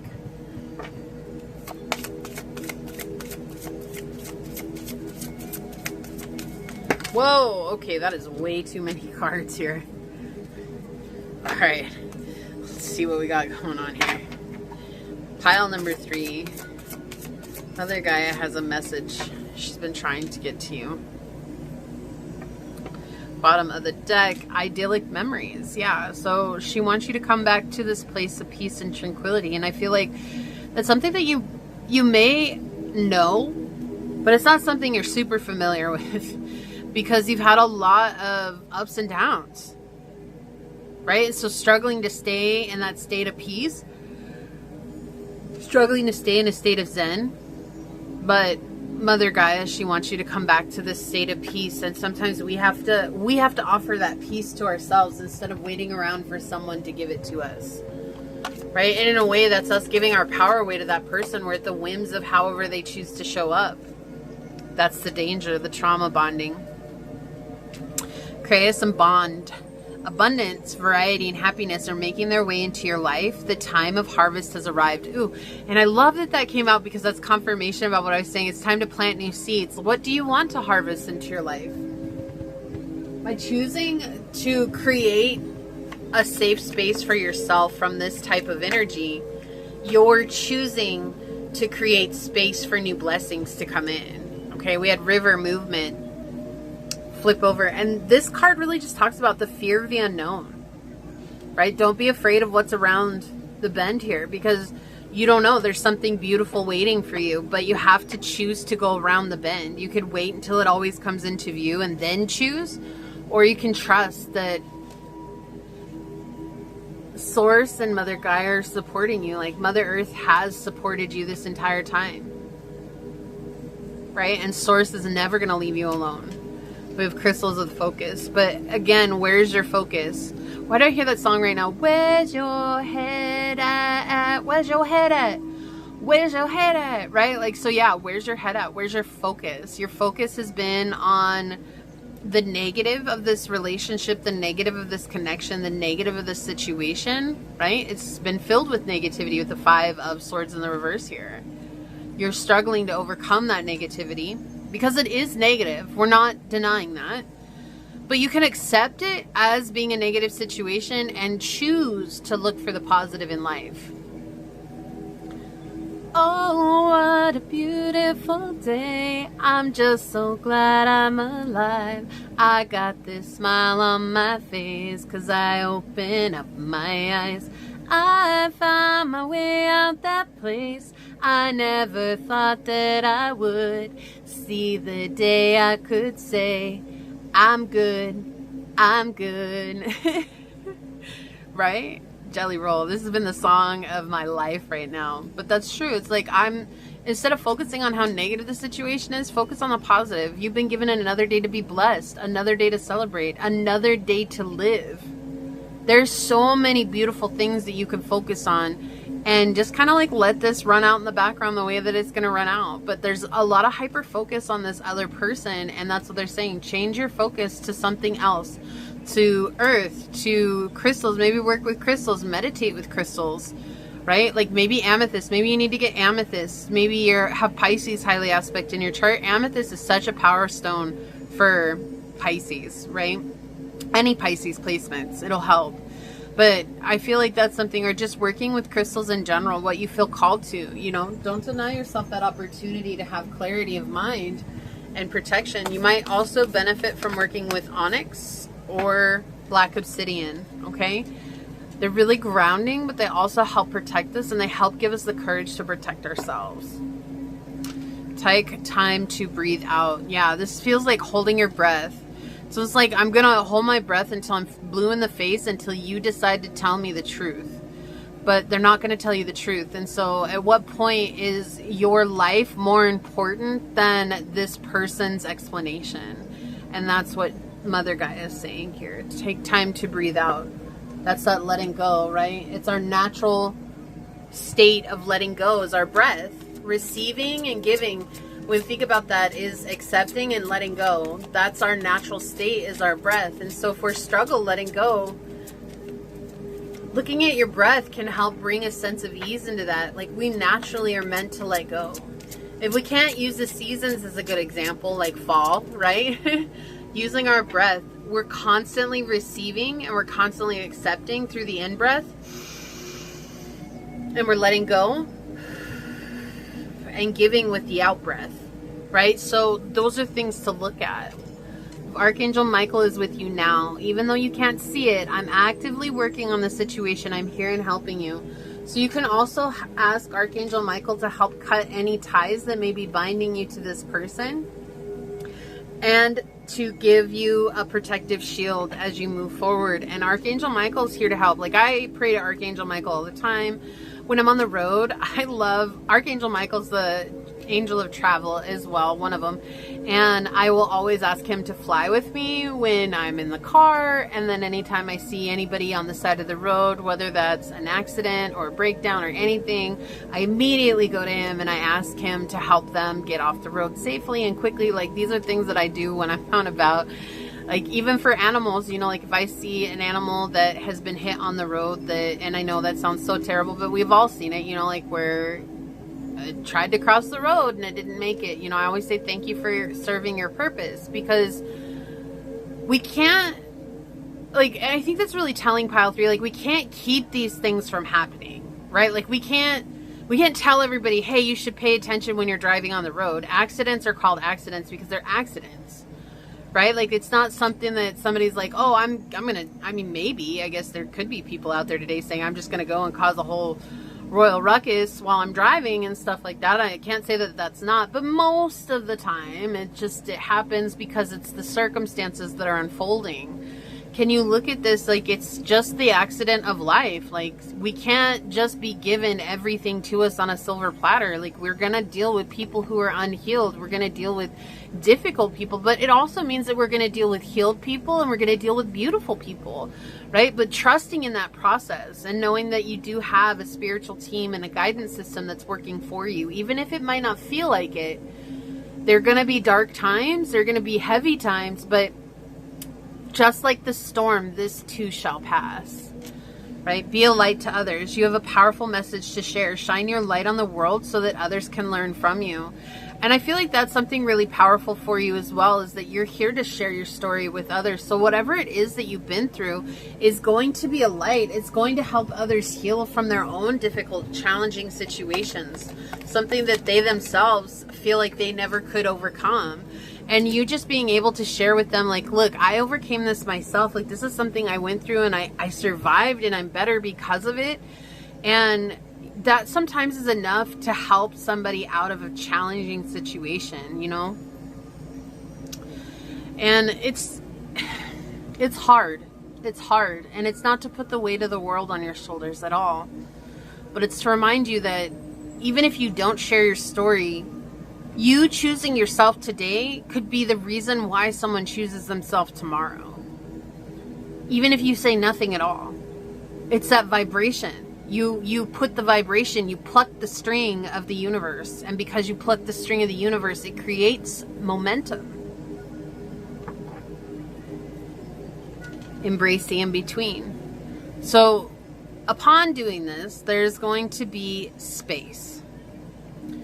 And space where there was initially no space is uncomfortable.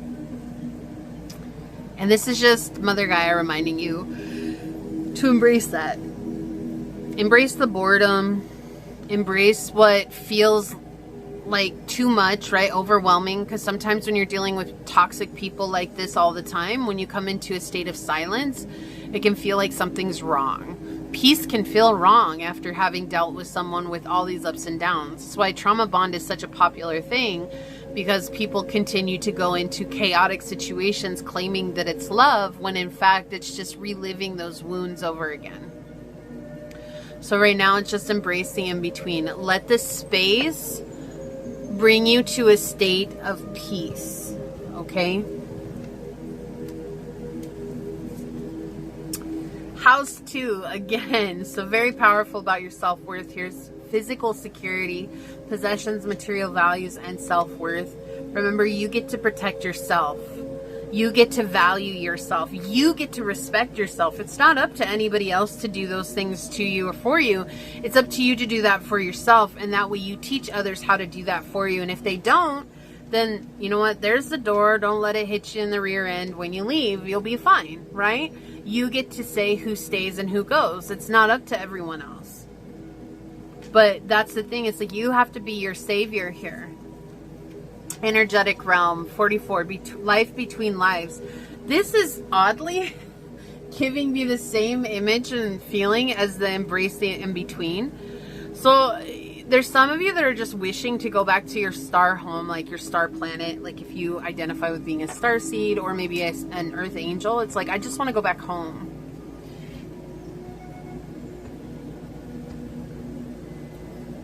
And I can't deny that that's a great sentiment, right? I can't, because of course, why would we want to continue to suffer when we could just go and be loved by our starseed friends and family and by our angel friends and family? But the truth is that we chose to come here, and we knew the difficulties in coming here before we were ever born. And the energetic realm, like, I feel like this is also reminding you that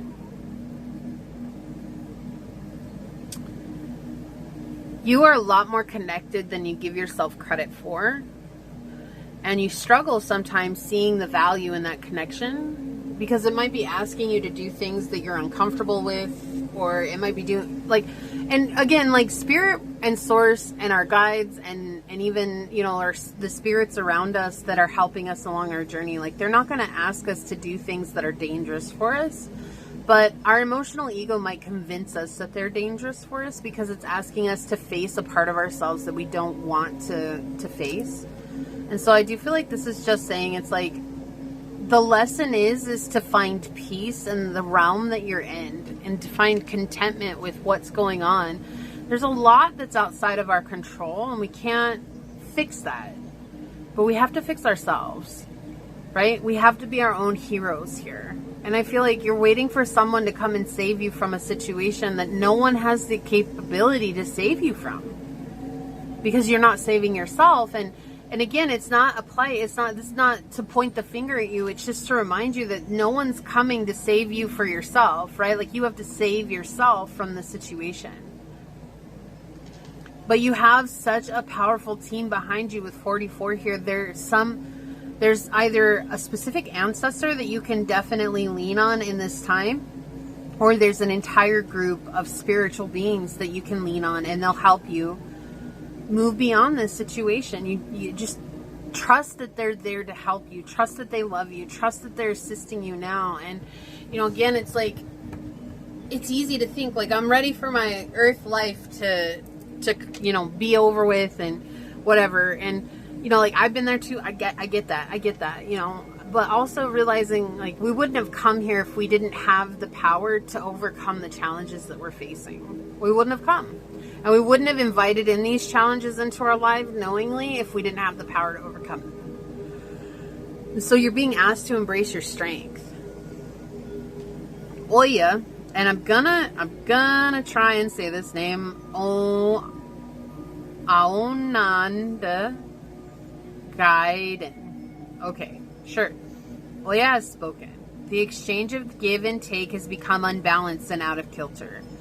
I renew your spirit with wind. I renew your life with fire. Okay, so you're being renewed right now. And I feel like Gaia is here to help support you, right? To offer you the foundation in a period that feels very unfoundational. So you may be able to find balance and connection once again by spending an exorbitant amount of out time, like more than you normally would, right? Like, start your day outside. Exercise outside, take your emails outside if you can, take your calls outside if you can, like, work outside if you can. Like, these are things that are coming up, and if you can't do all that, then that's fine. Just however much time you can dedicate to going outside is going to be such a big help. It's also going to help you find a sense of balance and peace within yourself so that you can let go. Okay, this is a really hard situation. I'm so sorry that you've had to deal with this. You never deserved this.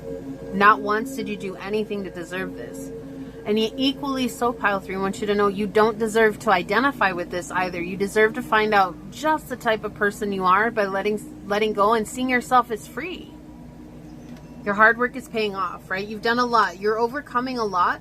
I also feel like you're working towards something, and they're reminding you that there are good things that are coming in regards to your material life that are, like, this could be a promotion. This could be moving into a new home. This could be leaving the situation. It could be like all your hard work for the shadow realm is working. It is all paying off. But right now it's about letting go of the identity that you have in regards to this situation. Okay, don't let it become you. Yeah, miracles are endless. Okay, with cow spirit. Abundance is near. Okay, good things are coming. I feel like this situation has made you feel like miracles are impossible. Because it's like, if miracles were possible, why would I still have to deal with energy like this? But also, sometimes we have to ask ourselves, where am I maybe disassociating, accepting, enabling, allowing? Where am I choosing this situation over myself? And that can be hard because we really think that we're not, but maybe there's just some little, like, maybe we're choosing some little random go-to toxic pattern that we didn't realize, right? And so we have to observe our own actions in this situation, and that's what this really feels like. And that's easier said than done. It's just going to take peace, patience, and persistence. We're not asking for an overnight change. No one is. Okay? So let's take a look at your card, and we're going to read this from the book and see what it says. The Sweat Lodge. Yeah, so sweating out the toxins, right? And that's a really powerful message here because I feel like that's exactly what this is. This is like sweating out the toxins. This has become a very toxic situation, and you need to cleanse yourself from this. Sweat Lodge. Oh, there it was. Yeah. Cleanse yourself. Body, mind, and soul. Purify. Clear clutter. Let go of objects and relationships that no longer serve you. Very clear message here. Purify your body. Go within. Meditate. Talk to the Creator. Give thanks. Focus on the good. Your native spirit wants you to know sweat lodges are small domed structures covered with skins, blankets, or mud in which very hot stones are placed in the center. Water is poured over the stones so that hot steam arises from the rocks. Thus, a sweat lodge, with its hot steam, is used for purification ceremonies as well as a place to commune with the divine. This card chose you to tell you that it's time to clear out the clutter in your life. Sometimes clutter can be things in your closet you don't love or use, but sometimes clutter can be outmoded relationships or habits that no longer serve you. The clearer your inner and outer space becomes, the easier it will be to hear the sweet messages from your soul. The journey. Sometimes this card chooses you when it's time to do some physical detoxification. Fast for a day, drink green juices, clear out some clutter, love it, use it, or get rid of it. Even one small item can make a difference. So cleaning your space, like that's what it feels like. You're the only one that can choose to do this. Because I feel like no matter what, this person is not ever going to choose to be done with you because you're giving them something, right? You're giving them something that they use. And so there's going to be some sort of a barrier that has to be made from you when it comes to them. And that's just where it's at. And so it's like you're going to have to do one little thing. And that's what I was saying. Like maybe there's just a little pattern that you keep relying on that, you know, like maybe it's like, oh, you're like, well, if you work together and you're on the same schedule at work, maybe you guys eat lunch together because the break room, right? Like we share the break room and they end up talking to me in the break room and it causes all kinds of havoc. Maybe instead of eating in the break room, go outside, eat in your car. You know, eat at your desk. I don't really recommend this, but I'm just saying, like, you're the one that's going to have to create that barrier. You're going to be the one that says, I can't do this anymore. I can't keep coming into the same space as you. And again, that's just an example, right? But that's one little thing that you might not realize that's creating even more of some havoc in your life. But if you choose to set that boundary, you're telling yourself, I respect myself. I respect my space. I respect me. And that's enough to help fill you with courage to move on. Okay. So here is a big energetic hug for you. Pile 3, I'm so sorry you're having to deal with this. Please know that you're not alone. And with that, if you felt like this was your reading, leave the number 3 down below for other pile 3s, just so that you guys know that you're not alone. And you can also say, you're not alone. I'm strong, I am powerful, and I'm worthy of good things in my life, if you choose to claim this reading. And if it resonated, it would mean so much to me if you were to like, comment, and subscribe below. And if you're interested in supporting the channel further, you'll find everything you need in the description box. The reading went a lot longer than I was expecting, but that's okay. But with that being said, I would like to take a moment to thank your guides, your spirit messengers, or angel source, my spirit guides, and a special shout out to Mother Gaia for coming in for these messages today. And until next time, pile number 3, stay human. Bye.